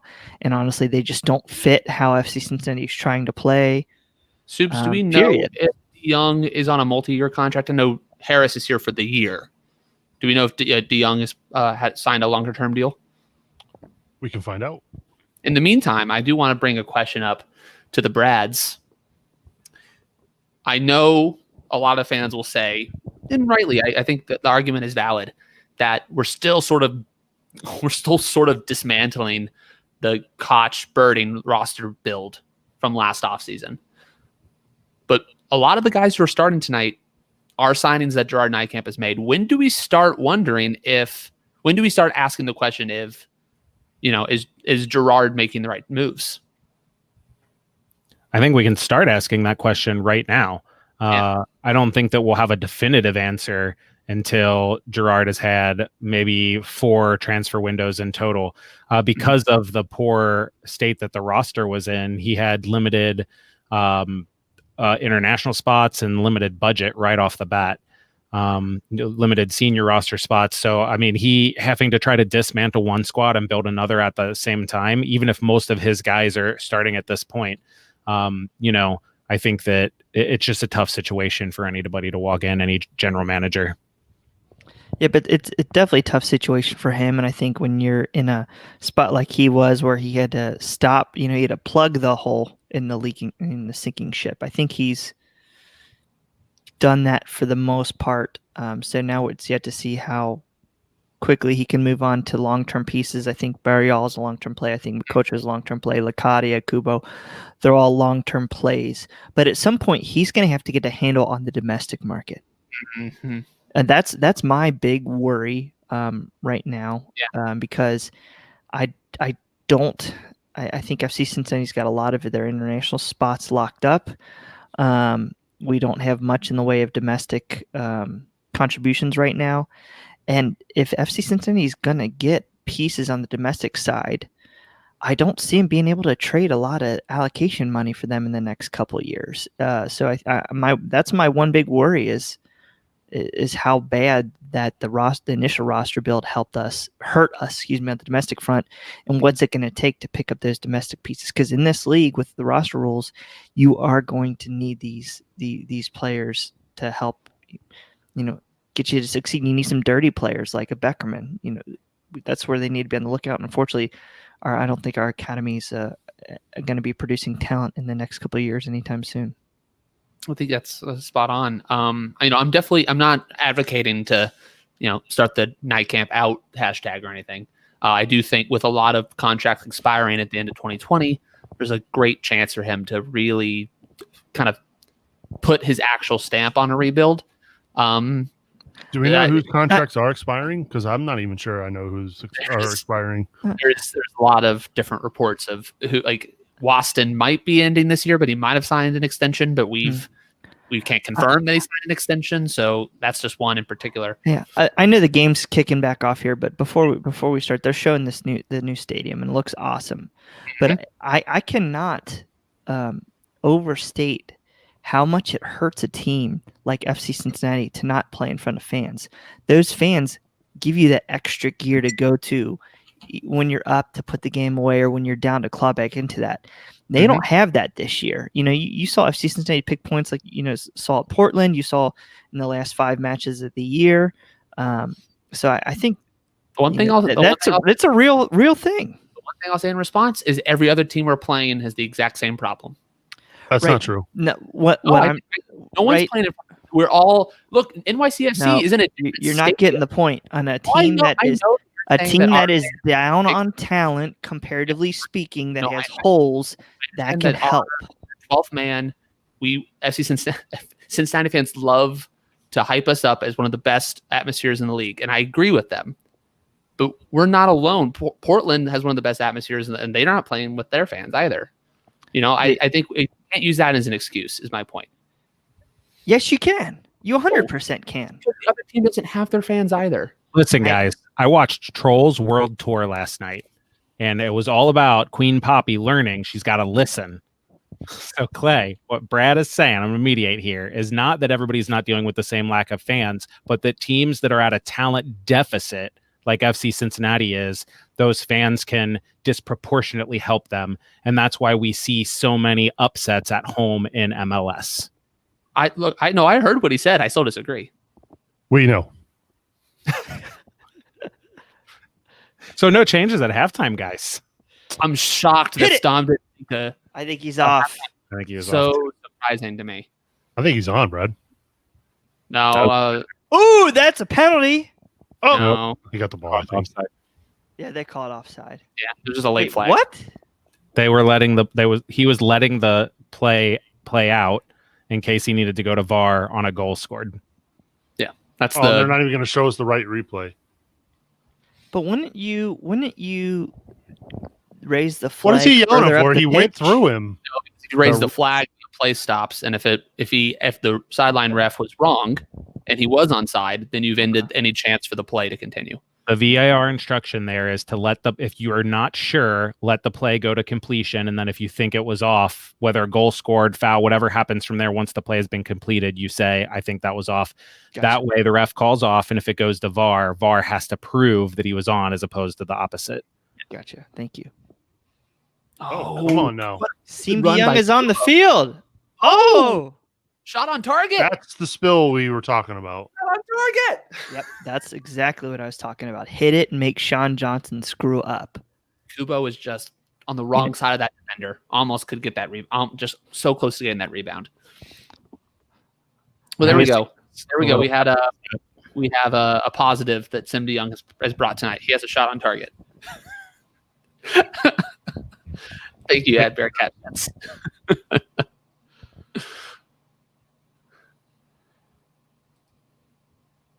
It is so hard to transition out of a set where your furthest player up the pitch is, 60 yards or 50 yards from your own goal instead of at midline, 40 yards from your own goal. But constantly, because FC Cincinnati allows the other team to have so much possession, not just in the middle third, but in the offensive third, you see the FCC forwards just tracking back further and further. And then until when FC Cincinnati finally gets the ball, there's nowhere to go with it. Oh my God. Subs is at the end of his rope, it sounds like. I mean, you work so hard to get the ball back and to just give it away as much as they do. Ridiculous. Do we need to give you the spotlight? I mean, he's our Kubo, you're our DP, right? Like, you should be able to make that pass to the player wearing white. We all should take a minute here and feel how bad it must be to be Subs, to not only be an FC Cincinnati fan, but also to not drink. Hey, Subs, I got some Capri Sun over here for you, pal. Oh, you know what? I might go Anytime you upstairs want to come over. I might want to go upstairs and get me a fruit punch. Oh, yeah. That'll really help you forget. If I could just spike that fruit punch with a little vodka, I'm good to go. You don't even need to spike it. Just leave it in your hot garage for a year. Is it ferment? Oh, God. Oh, that's perfect. I'm not speaking from experience. I would never do that. Did you try microbrew at some point there, Coach? I tried to make my own wine as a freshman in college, and that was a terrible idea. I tried to do it in the milk jug with the balloon on top, and the balloon's Oh, Lord, that's oh disgusting. my gosh, the worst thing I've ever had. Ever. Prison wine. At least you didn't make it in the toilet. Oh, prison wine. There you go. Wow, that's a thing. Oh, Excuse me. Wow, hiccup. yeah. Another one. Oh, jeez. Fruit punch time. More like a spoonful of peanut butter time. Just a spoonful. I don't know, Eric. Oh. Let's not hurt Subs here. I think I don't know if his tolerance can handle it. I'd be in a world of hurt. Here we go. Graydon. As someone who has never watched much soccer, I want to become a Premier League fan. How should I decide which club to support? Well, we're going to mute Subs here. So let's just all vote and majority rules. Yep. So all right. Raise your right hand if you want Spurs. Look, Graydon, we All think right. Hotspur Football Club is an excellent place to put your support, and we would gladly welcome you. Whatever you do, don't support Man U. They're the worst. Look, if you Oh, want to they're- support, Actually, not the worst. Chelsea and Arsenal are the worst. Subs Don't- has no idea that I muted him again. if you want to support a team that is consistently mediocre, He's been muted again. you can root for both Man He's been muted. Tottenham Hotspur. Both teams are mediocre. Oh Lord. I would have said Tottenham definitely a couple years ago just because it was so cool to watch what Poch was building. But now it's like, I don't know. Graydon, they can sign those guys because they're owned by a Russian oligarch. Yes, you do not want Chelsea. I don't want to root for Chelsea. They're also racist and anti-Semitic. You do not want Chelsea. At least the fan.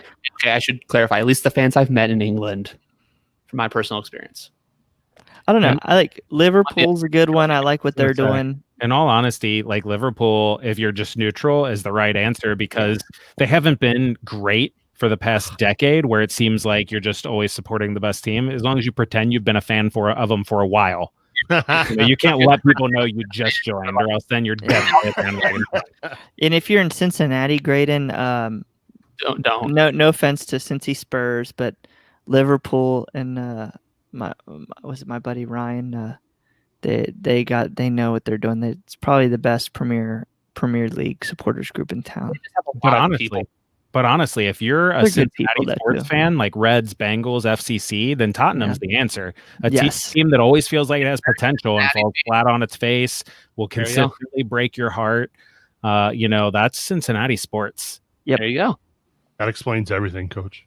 It's It's we know Cincinnati, they're paying. Cincinnati of Premier League team. It's like how many, with the Bengals, we still remember the late 80s and Tottenham has won a trophy more recently than the Cincinnati Reds. Take it like that. 2008, they won with the Capital One Cup or League Cup, whatever. Okay, who cares about the League Cup? What's now called the Carabao Cup. Yes. Whatever. Look, but like since they won anything meaningful, we were in the Champions League final. I guess we just got a spoiler. Yeah, thank you, Eric.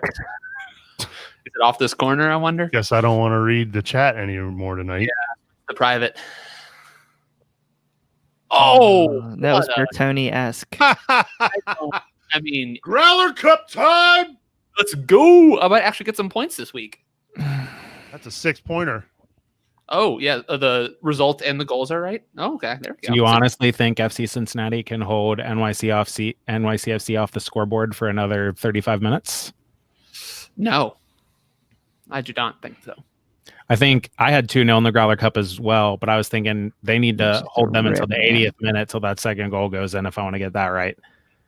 Look, that's one of those goals that's going to happen against teams, right? Yeah. I mean, you can't do a lot to prevent it. Not much you can do. But the fact of the matter is FC Cincinnati generates so little going forward and is under so much pressure all the time that those goals are going to happen. Same thing against Chicago.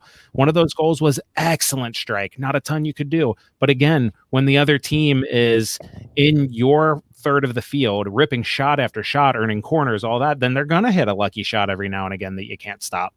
Also, it's about winning those second headers. You talk about it a lot, Coach. Mm-hmm. It's the second ball that matters. It's not always about winning the header in the moment. It's about making sure you get that second ball. And once again, it just dropped to Tinderholm, who had no one around him, who had the time to take that bounced volley. Yep. So yeah, great shot. But if you get to that, if you get in front of him quick enough, he can't rip it. So again, that shot's hard to stop. But if you get in front of him, you can prevent the shot to be shot at all. Right. Tim Arnold, the answer to that question is 3 of our 7 players can only defend in a 4x4 yard grid because they're so slow. Maybe 5, maybe 6. I would say De Jong, Medunin, Stanko. Oh, Waston. Oh. What is going on? My wife just sent me a freaking picture of Skyline. You make this night even worse. Worst thing that's guys, I think I'm just gonna boot Subs from the hashtag Subs to Cincy. Let's get that trending. Yeah. So you got those. I would guess Peterson could probably do all right, but I mean, Pedersen, whatever. He's shown me exactly nothing since he's been here. Like he's just, but he's just shown me nothing. Waston and Duplan. So 5. Would you say, Coach? I mean, Duplan. The 3 midfielders, Waston and Duplan. In that crew, Duplan stands out as a speedster. Right. But I get your point. I mean, honestly, Coach, of our available substitutions, of which we only have 7, 2 of which are goalkeepers, 3 of which are defenders, who do you bring into this game to try to make a change? 2-0 is not necessarily, generally speaking, a death sentence. Yeah, I mean, honestly, this isn't going to happen, but if I'm Stom, I'm going 4-3-3, and I'm putting Kubo and Zhao on the wings with Locadia up top, and I'm putting Cruz in at that number 6 position and tell him to just clean everything up in there. Just like go box to box, side to side, just win everything. Just use your energy for the last 30 minutes of the match. Yeah, Again, it's not going to happen. I think FC Cincinnati's probably ridden this 5-3-2 out as pretty much as far as that they can at this point in time. I think in Major League Soccer, most of these teams have figured it out. I think MLS is back. We brought it out real quick. Within like 3 days between matches between Columbus and Atlanta. Atlanta didn't know what to do with it. New York didn't really know what to do with it. And we gave Portland a good run for their money. But since we've come back in this third phase of play, we haven't stumped a lot of teams. We've had 3 goalless draws. I want to find that FC Cincinnati team that played the second half against Red Bulls. Kind of it. No, I know Red Bulls backed off because they were up. Oh, I wouldn't actually be able to recall. And I guess the other thing you could do if you're really sold that you're going to stay in this 5-3-2 for this match is you could put Vasquez in up top, move Kubo into the number 10, and put Cruz on for Stanko, and just make sure that you tell Zhao and Gutman to just bomb, just get forward as much as possible. Again, like you're looking at, I'd rather lose this match 4-0 and just go all out and have a couple chances on goal than I would to just stay in a 5-3-2, generate nothing, and lose 2-0. Did he lose his finger? That's very bloody. Well, it looks like he already had a bandage. I think this is the bandage that was coming off, not his actual finger. So, yeah, I'm with you, Coach. The more and more I've been thinking about it lately is, look, I get why they went to the 5-3-2 to basically learn how to defend all over again. But if I'm going to sit here and watch these matches, I want to be entertained. And if we're going to lose, I'd rather us lose 5-4, 5-3. Go all out. But again, we need the attacking players to even make that happen. Here's my thing. If Stom is just going to once again, after going down, use to bring on Vasquez with any kind of actual minutes to play and potentially impact the game, that's a failure on roster building, right? If a coach thinks he can't bring on someone who can't, like, if Vasquez, well, hang on. Let me finish. If Vasquez is so bad that we don't want to play him, that's a poor addition. Then that's a poor signing. That signing and that deal was made when Ron Jans was the coach. Still. So it's tough. You can argue that it's a poor signing, but coaches have their guys. Something about Vasquez, something about the way Stom wants to play or what he wants his forward to do, Vasquez is not matching up with. Same with Stanko in the opposite direction, right? Stanko couldn't get game time under either of the prior two managers.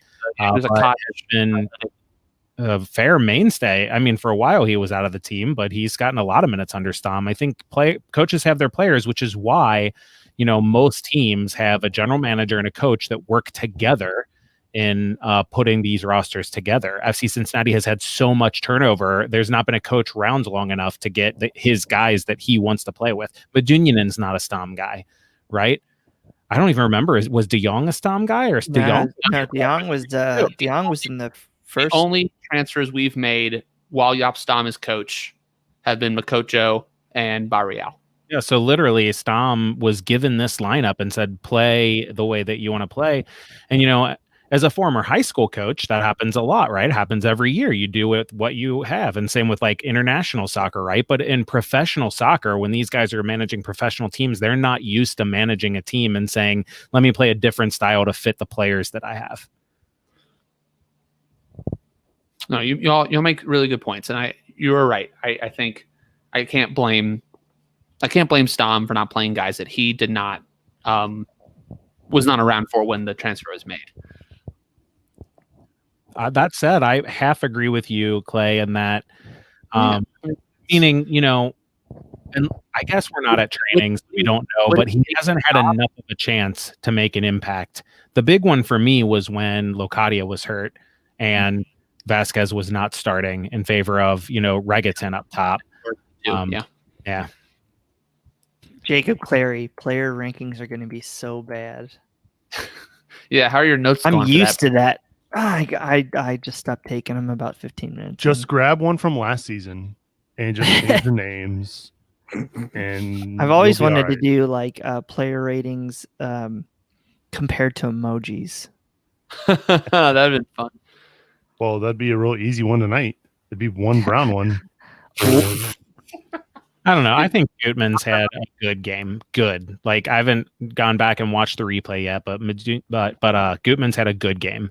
Yeah. Kubo's given the ball away far too much for me to say that he's been good, but I think he's been better than a lot of the players out there.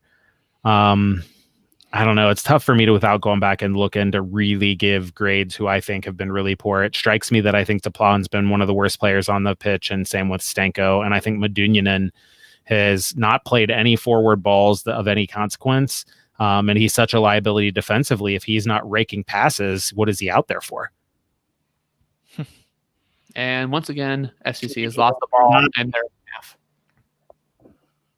That's the thing that I think really, like, I know there's a lot that goes into That's not a handball. Get out of here. creating offense.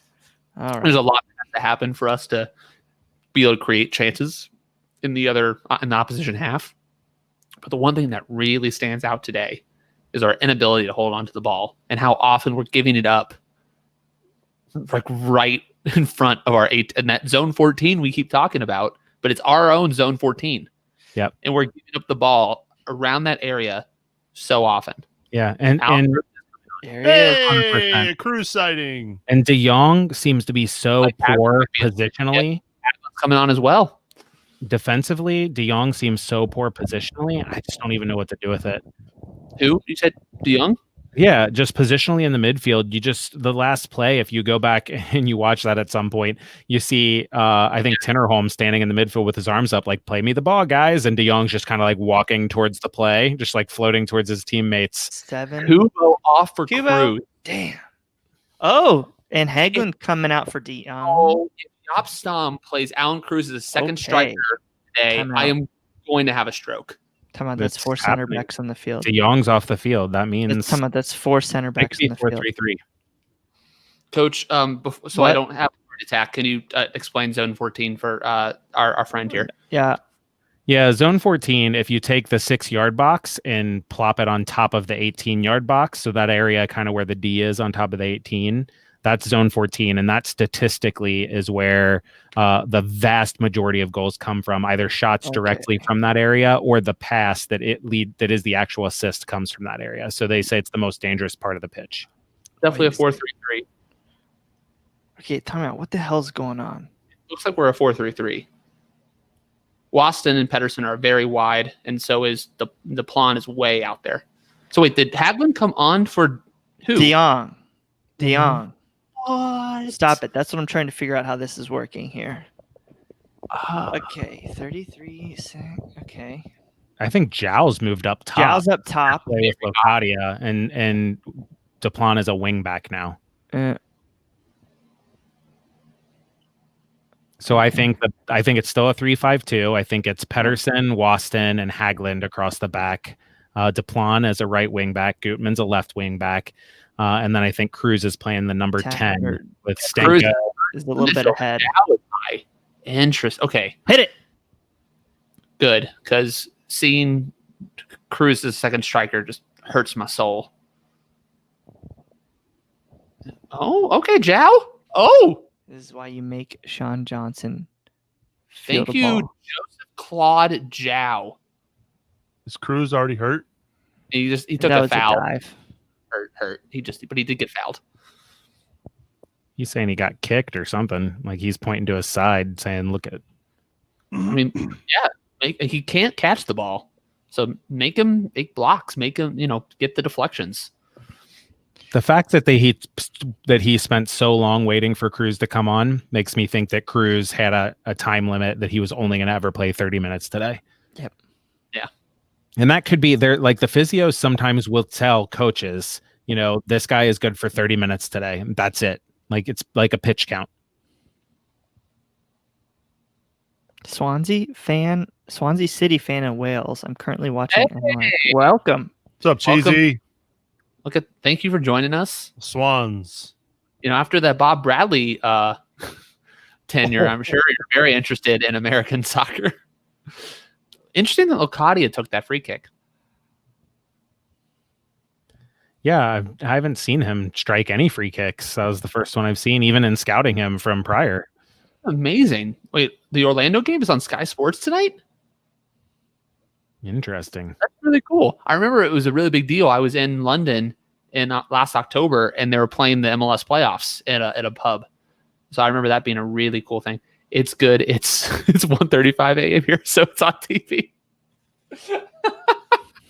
There you go. Face. Whoever that hit. It takes past midnight for MLS. Was that Chanot who took it to the face? Yeah. So All right. Well, it looks like it's gonna be a stoppage in play. I'm gonna step out for. Oh. Looks if you're like. gonna go off, Brad, I'll wait. Oh, you can go real quick. Go ahead. All right. The way we wanted it.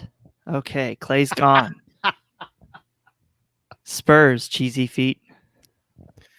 For those of you wondering where Zone 14 came from, apparently that it was somebody in Liverpool, but not affiliated with Liverpool Football Club, from the John Moores University Research Institute for Sports and Exercise Sciences around 1999. Who came up, broke the field into zones, and discovered that Zone 14 was where the vast majority of goals came from. All right, for those who aren't watching but are listening, it is still 2-0 in the 69th minute, 68-56 right now. Since FC Alan Cincinnati Cruz, down 2-0 to NYCFC. Yeah, and since Alan Cruz has come on, the team has definitely looked to be a bit more on the front foot. Oh, get out! That's so weird seeing Nick with long hair.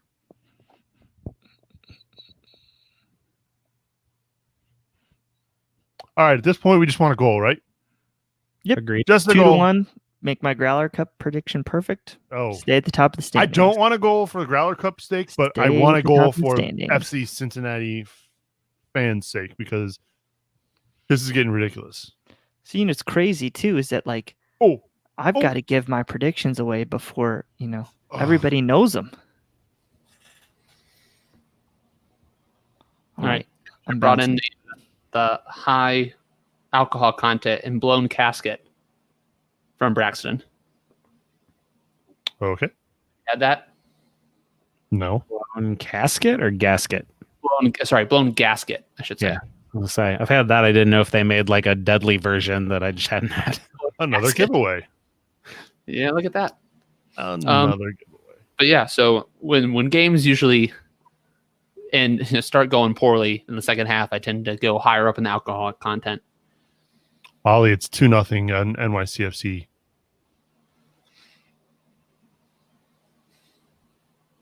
Good pass to the vision foot there. Oh, Well done, Subs. Our favorite gooner, Scott Kaplan. We get up at 7 to watch EPL. England stays up to watch MLS. Love it. You gotta love the special relationship. Am I right? My guess is that we get up to watch EPL. They happen to be up and watch. Right. Drinking, and then it just happens to come on. Though I will say, pubs are usually have last call around 11, and they close by 11:30. So they're watching this in their homes. So we appreciate. Wait, Clay, have you been to England? What? I don't know if you know this, but I lived there for 4 months. I've been 3 times.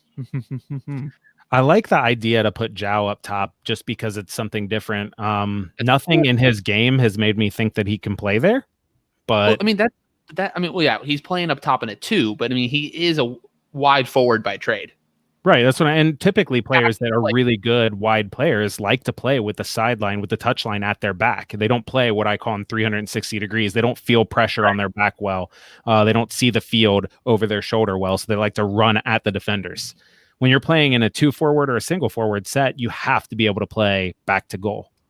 This is an excellent question from our friend Larry. Coach, do you see Locadia having to, slow down to frame the ball or set it up before striking it? I see this with players. He sees this with players he coaches. What do you think about that? I haven't really thought about it. He gets so few opportunities. I haven't thought. Fair. I haven't seen him on the ball a lot where it seems like he's taken that stutter step. That's what I look for when I'm looking for that in a player. If it seems like he has to slow down and frame the balls, I'm looking for a stutter step before striking. And I haven't seen him really have the opportunity to carry the ball in and hit it more than a handful of times. You have a Vasquez signing, everyone. It's happening. Wow. You think that we have Vasquez on for Stanko, which is incredibly interesting from a lineup perspective. Is this more of a 4-4-2? 4-2-4. Zhao goes back wide. I guess that'd be my guess. Unless Locadia is wide.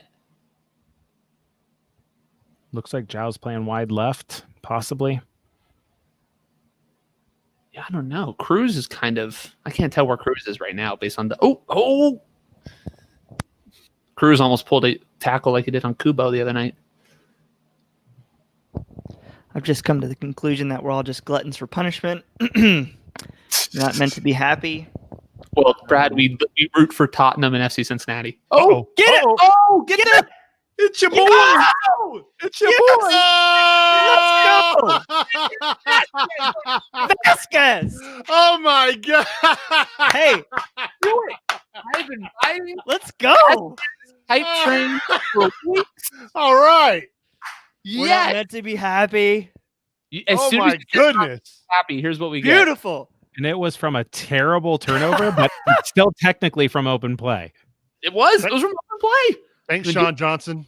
Squared it right there, and I then mean, he made a good. It was. he was a decent first save, but Vasquez was there for the rebound. Yes.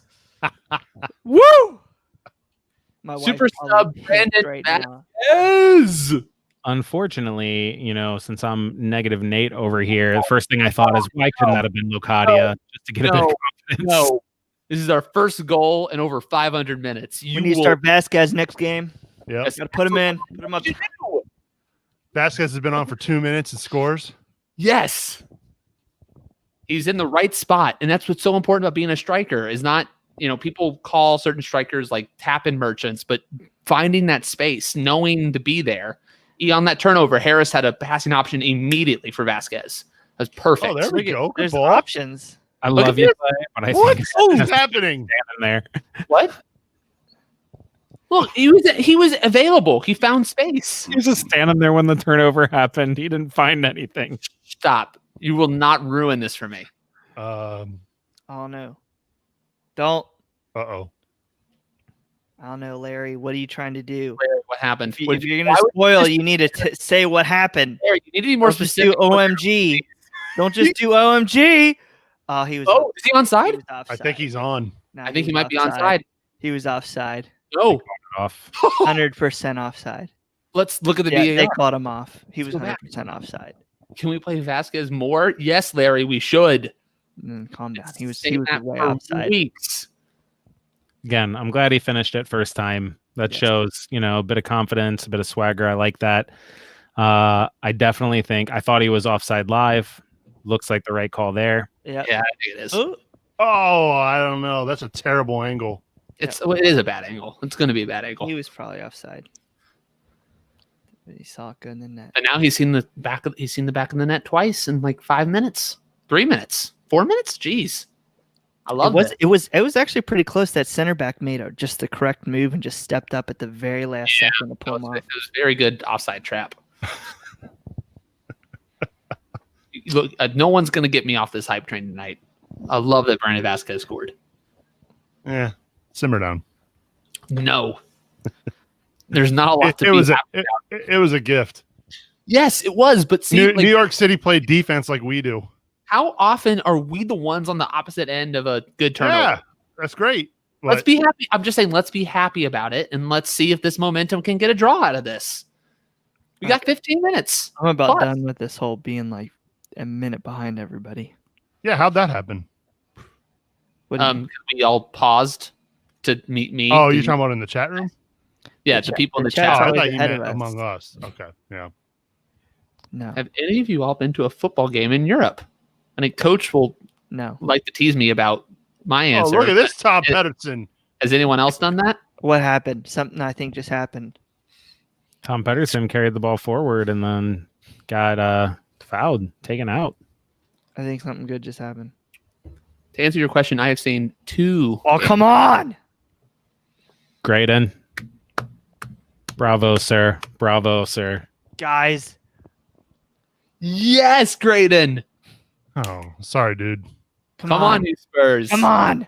If you like being miserable, Is I it a was gonna PK? What's going on? Oh. oh man. Oh, Locadia. I think they're calling for a handball. Are we going to Well, see we're calling for him. Are we going to see a PK going on here? What's going on? Actually, Scott, it's 1 win, 1 draw. They beat Aston Villa 3-1 in 2015, and they unfortunately drew Watford 1-1 in one of Pochettino's last games. It was a sad sight. What is going on But here? the new stadium is amazing. So it was still a fun day. Took my dad to England for the first time. It was a great trip. He even wore Spurs gear. It was very. Oh, is Locadia handballed it?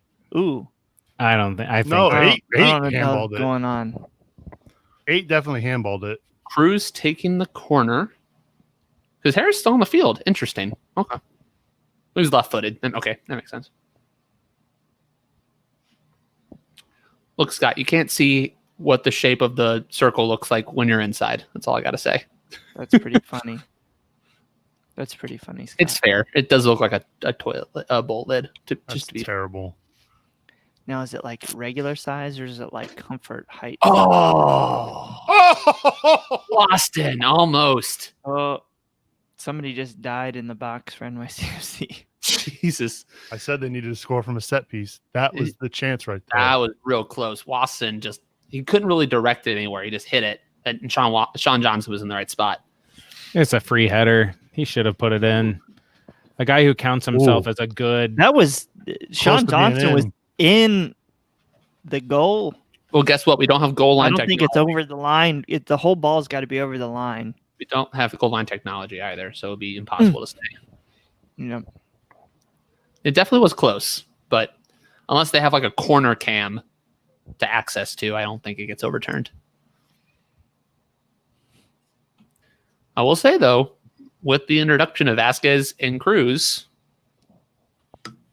we've, been on the front foot a lot better the second half. Yeah, Why a do you lot of wait that I so think long? goes down to a formation change, right? Have we made a formation change? Yeah, I think. I just think the personnel has shifted. I didn't think it was an actual change. I thought the Plan was made wing back, and then Hagelin was the 4 third. center backs on the field right now. Scott, we don't Yeah. have goal line tech in Major League Soccer because too many other stadiums are used You're a wuss. That was for other sports, and it's expensive. That's exactly why they don't have goal line tech. Chanel's Exactly. just laying Too many on the shared ground. stadiums. Bingo. Chanel's just laying on the ground. I mean, he probably got hit, but it wasn't like anything dirty. He's saying he got elbowed in the head. It definitely wasn't an elbow. No. No, this is where a team knows that they're losing their grip on the game and they want to end the game as quick as they can, so they're going to run down the clock as often as they want. This is the part where I wish referees could be a little more brutal, because Chanel got up, yelled at the ref, said, "Look, I got elbowed right here. Look at this mark on my head," and then held his face and fell back over. So, like, what happened in that gap of time that made him okay to make that argument, but now he's not okay to get off the field?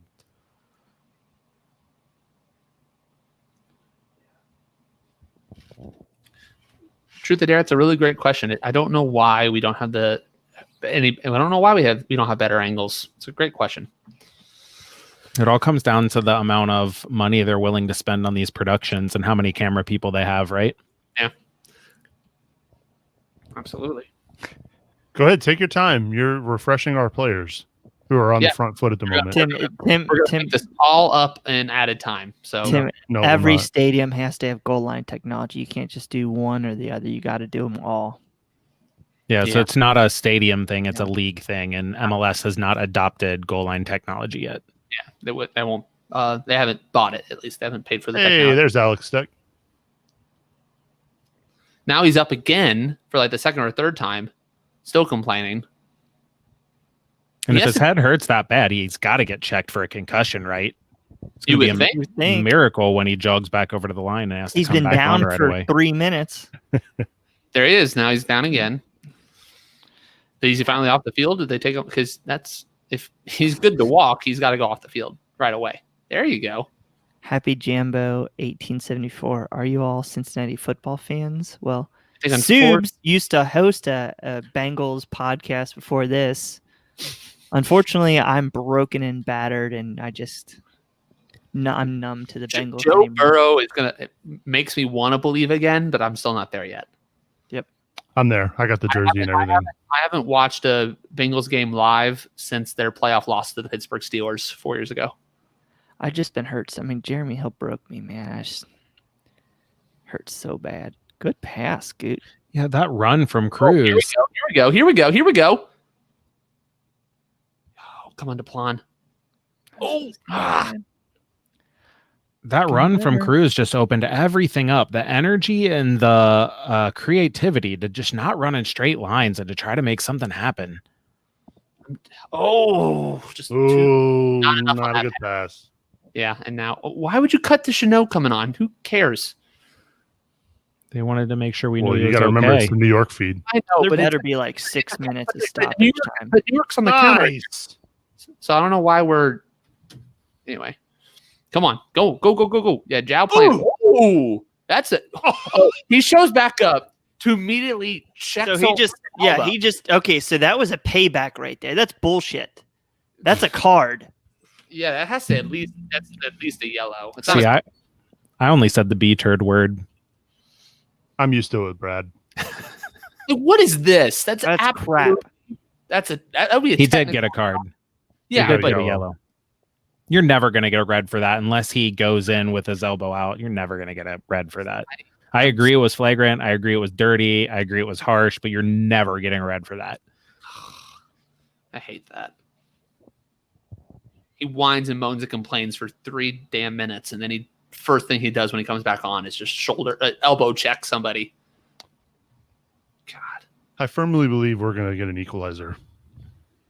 I genuinely feel that. I love this. Let's do it. All right, we got an in swing. We got a out swinging left-footed cross from Harris Meduni. Then let's go. If you're gonna do a spoiler on our social media feeds, you need to do like an exclamation point. Don't do anything. You know first. Just leave it alone. You don't need to. We don't want to. We want to be surprised. Watch it. We'll tell you. Just don't even look. Just put it on a different. Oof. All right. Is that a? No, that's off. No, that's a goal kick. Matt Emholt, just text me if something good goes down first. I know you're watching. Don't text Brad. He's a the team he owns is on a rain delay. He's just humble bragging that he owns stock in Chattanooga. It's good for you, though. There should be more fan-owned soccer teams in America. I'm just going to say this. You all think it's because Cruz came on, but I think it's because Nick Hagglund came on.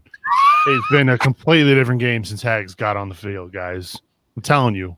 Conveniently, the flowing lock as Alan Cruz. The flowing locks of Nick Hagglund has changed the game. It's moving Deplan to right back. Look at him. The NYCFC players. Oh, one time. Can't help but look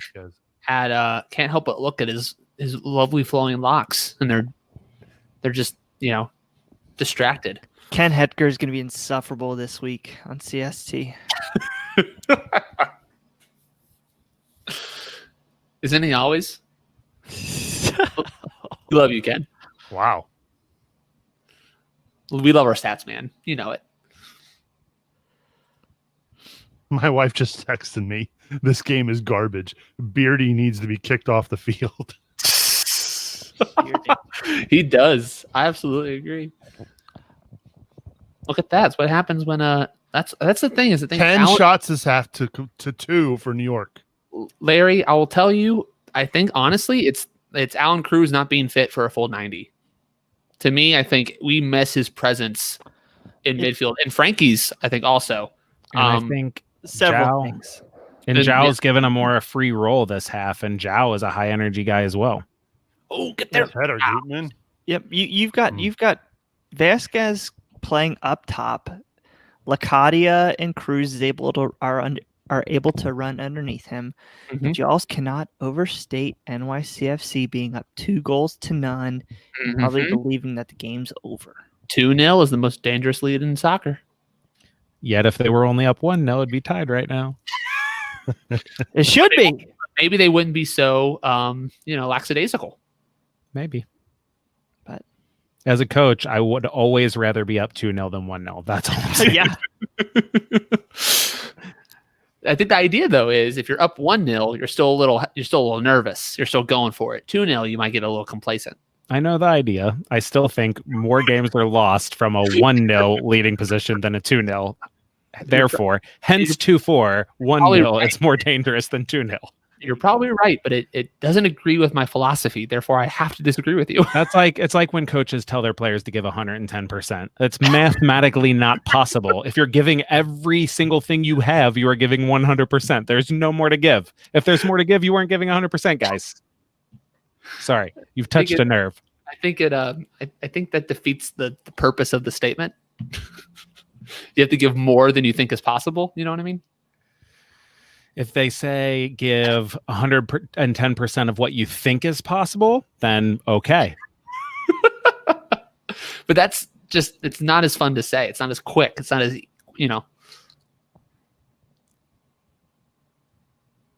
I think Makocho Amaya Cruz. Larry's telling you, coach, you give 100% and then you steal a sub. Stop. Go Duh. ahead, coach. I love that, Larry. Well done.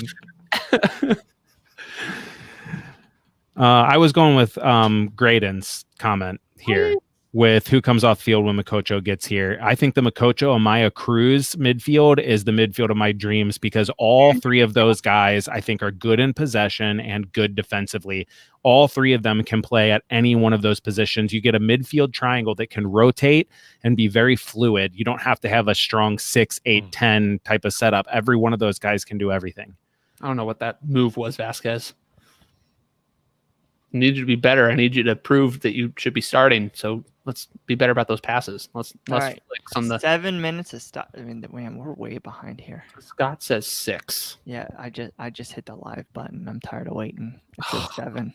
Oh, what the hell? I'm at 90-11 right now. Brad, where's the solidarity? You're 30 seconds ahead of us now. Yeah, that's okay. You know, when I did this last time, it was positive results. Nothing can defeat soccer fan superstition. Let me tell you. Oh, dude, I'm the worst. I played high. I guess this would have been junior high golf one summer, and I won every tournament I played in, and I wore the same outfit every tournament.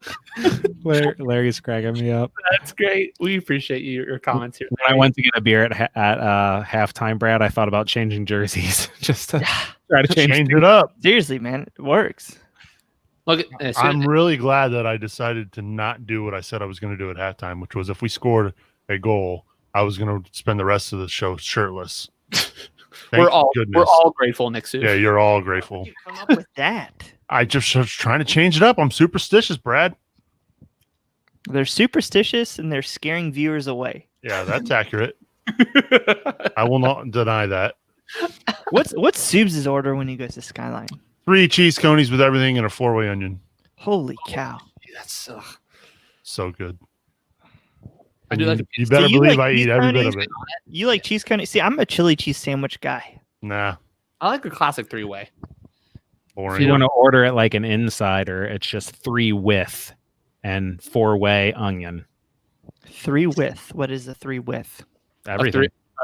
3 with means 3 conies with mustard and onion. I can't do the mustard.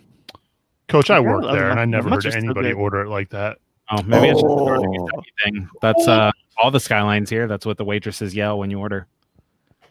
But I say, see, like Coach probably goes. Stop. Coach probably goes into the Skyline. He's like judging, the waitresses and the waiters. And he's probably analyzing everything. He's making mental notes so he can come back next time and see what the difference thing is. The waitresses would make diagonal runs. They'd be so much better at their job. He'd do it how it happened, and it's like he would like judge. Did they twirl the noodles to get on the plate? Did they just slap them on? The waiters take that little fork thing and cut the noodles around the end of the plate. Waiters have to create more space. I'll tell you what, one of the last times I went to Skyline in Cincinnati, I was visiting my folks who live in Florence, and I sat down with my son. It was probably like on a Friday night. It's about 8:30. I sit down at the table, and all of a sudden I hear, "Hey, Subes." And I'm like, "What?" And I turn around. I'm like, "Yeah." She goes, "Do you know who I am?" And I'm like, "Oh, no. No." I mean, yeah, you. Well, so here's the thing. So it was Matt Adamchick's daughter, who I have met. Oh, wow. Matt Adamchick, a huge supporter of CST. Shout out to Matt Adamchick. Thank you for your support. Yes, and so I had met her before one of a couple matches, but it was just like I sat down and to hear somebody say, "Hey, Stu," what? Sorry, we're Crazy. Larry's cracking us up. Larry is my favorite. That's funny. Yeah, mid kitchen's really got to put in more effort. The Eric Turner, he's not lying. 3 extreme Cholitos. The extreme cheese Cholitos, you get a little bit of sour cream in there. Money. When I was in college, they had an all-you-can-eat Tuesday nights at Skyline in Georgetown, and we used to go there. And you can imagine the amount of Deplon, that's a card. gastrointestinal tactics we had to employ to make sure we could get our money's worth. Where'd you go to school? Eastern Kentucky. You went to Georgetown? In Georgetown, there was an all-you-can-eat Skyline Tuesday nights. I went to EKU. Oh, so it was like a 25-minute drive, but totally worth it. That's what I was gonna say. I was like, how's that work? Go Colonels. I didn't know you went to. I went to a cookout in where EKU is a couple weeks ago. Oh, I finally saw the foul you talked about. So I will have to tell you, Coach. I think. Oh, we don't have Tapan next week. Eastern Kentucky is like. It's like calling OTR like the East Side. It's not quite. I agree. The funny thing about what town's EKU in? Richmond. The funny thing is like there's a Hooters in Richmond. You wouldn't think that there'd be a Hooters, but there's a Hooters in Richmond, Kentucky. There's a Hooters everywhere. The reason why EKU was known as a party school is because it was one of the only wet counties in that area. I was just about to ask if it was a dry county. So there totally makes sense. There's a Hooters there. So we got 2 minutes to go. So we glossed over the fact that the Plon picked up a yellow and will now miss the next match. We really so unless Michael Vandervarf is we might see another appearance by Nick Hagland. Feels like Saad. Well, Saad's also been hurt, unavailable today, and has been for a few weeks. So all right, let's go Zico. Zico's wide. Zico's open. Well, I think you play 4 at the back. Change it up. Yeah. Change it up. You know, like you could play Zhao or Zico right back. I think being home is a big well, we're away against Red Bulls, and then we're home against Philly. Oh, yeah, you're right. We are away. We're playing in the same stadium again. We will be next against Saturday. a different team. Just stay there for the week. Nah. I wish we could. I know what I'm going to pick on March to match day. I mean, Larry, we've been saying every time Cruz has come on the pitch, we've said if he doesn't start next match, I don't know what's going on. He's looked good every time he's come on. I don't know if he and Stum just don't get along. I don't know if he's just truly not been healthy or what's going on, but I would imagine he might have a nagging injury. Yeah, if the he's guy who came on for Morales is actually subbing off. I wouldn't jeopardize him. I wouldn't rush him back. You know, I think we've seen this season how home teams fare a lot better than away teams. So don't rush him back. Make sure he's healthy, and then play him against the Union. I think you got a much better chance of beating the Union than you do Red Bulls. Flip that. Yeah, the Union have been At really home. good. Yeah, Red Bulls have not been. Red Bulls suck. Playing in we haven't dropped points at Nippert. Well, no, we haven't lost at Nippert. I'm just saying the home and away thing is, I think it's just such a massive Yeah, deal. it's a big deal. That is true. Oh. Yeah, but Philly is league above Red Bulls right now.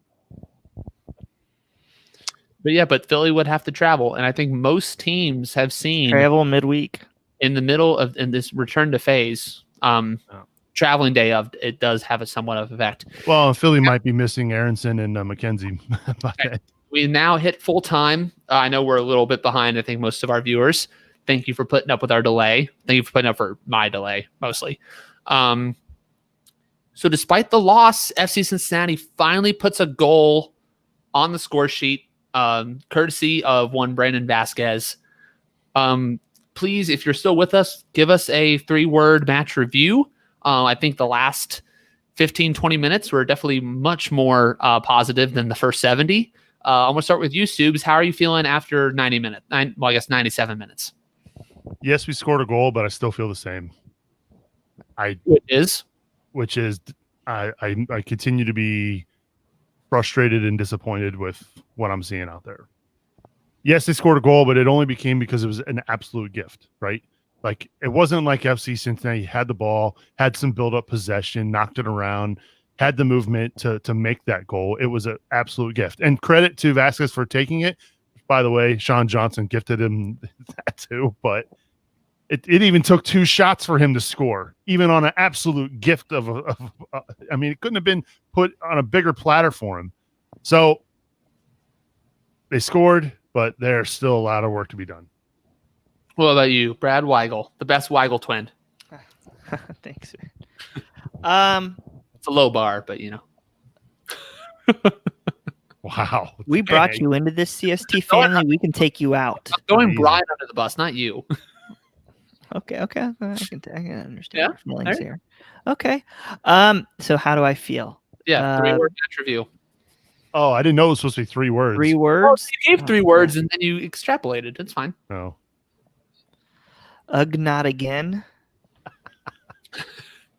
I'm not sure. We can take a little bit from the second half when Cruz came on the field, but I think a lot of us thought that this was going to be a tough match. You don't know how that locker room's doing with Regaton leaving, yesterday. Yeah. But again, I think it still goes to self-inflicted wounds, and until FC Cincinnati can shore up giving the ball away in the wrong spaces, we're going to see this over and over again. All right, Coach. What's your verdict on the game? That's exactly right. What Brad said. I think until this team stops turning the ball over in transition, they're going to struggle to score. If they get a goal by pressing the other team and getting a turnover, fine, great. But the team is not going to create consistent scoring opportunities until they can build through the thirds and then not just give the ball over to the other team. So often in the final third, I need to go back and look at the stats on what the passing in the final third was. It just seems so poor from all of the players, from Kubo, from De Jong, from Locadia. All of them are turning the ball over when they get in that area of the pitch. I'm going to end this on a little more of a positive note. I don't disagree with anything you all have said. You're absolutely correct in all of your assessments. There's still a lot of work to do. But it's really refreshing to see this team dominate on the ball like they did those last few minutes. Lot of movement in the final third. Obviously not too many chances created still, but there were opportunities, and there Gutman and Locadia checking in. There was a couple shots recorded. Obviously, what Subs had mentioned, it's not the final stat, but there was 10 shots in the second half at one point when we had 3 in the first half. We wanted progression. We wanted to see something improve. And in the second half, the offense looked a lot better. I think, even though I'm very excited for Vasquez, I think probably mostly that is Cruz's involvement and Jalby more forward. But it's something to look forward to, and it's something to try to improve upon in training for next week. And it makes me feel a lot better about facing New York Red Bulls than I did coming in. So I think with that, I'm going to try to leave that on a positive note. We appreciate everybody who came and watched along with us tonight, who left comments. Please go to CincinnatiSoccerTalk.com/support if you want to help us out. We really do appreciate it. We love you all for watching with us. Obviously, COVID has taken a lot from us, but we're through all of this. Yeah, I am judging it on a low bar, but it is progress is progress, even if it is baby steps. It's really great that we can still watch together in this environment, that we can all get along on here and try to make the most of a bad situation. So again, we appreciate everybody who watches, everyone who supports. Thank you all so much. We'll see you next time when FC Cincinnati faces New York Red Bulls in Harrison, New Jersey. So for that, thanks everyone. Be safe and have a good night.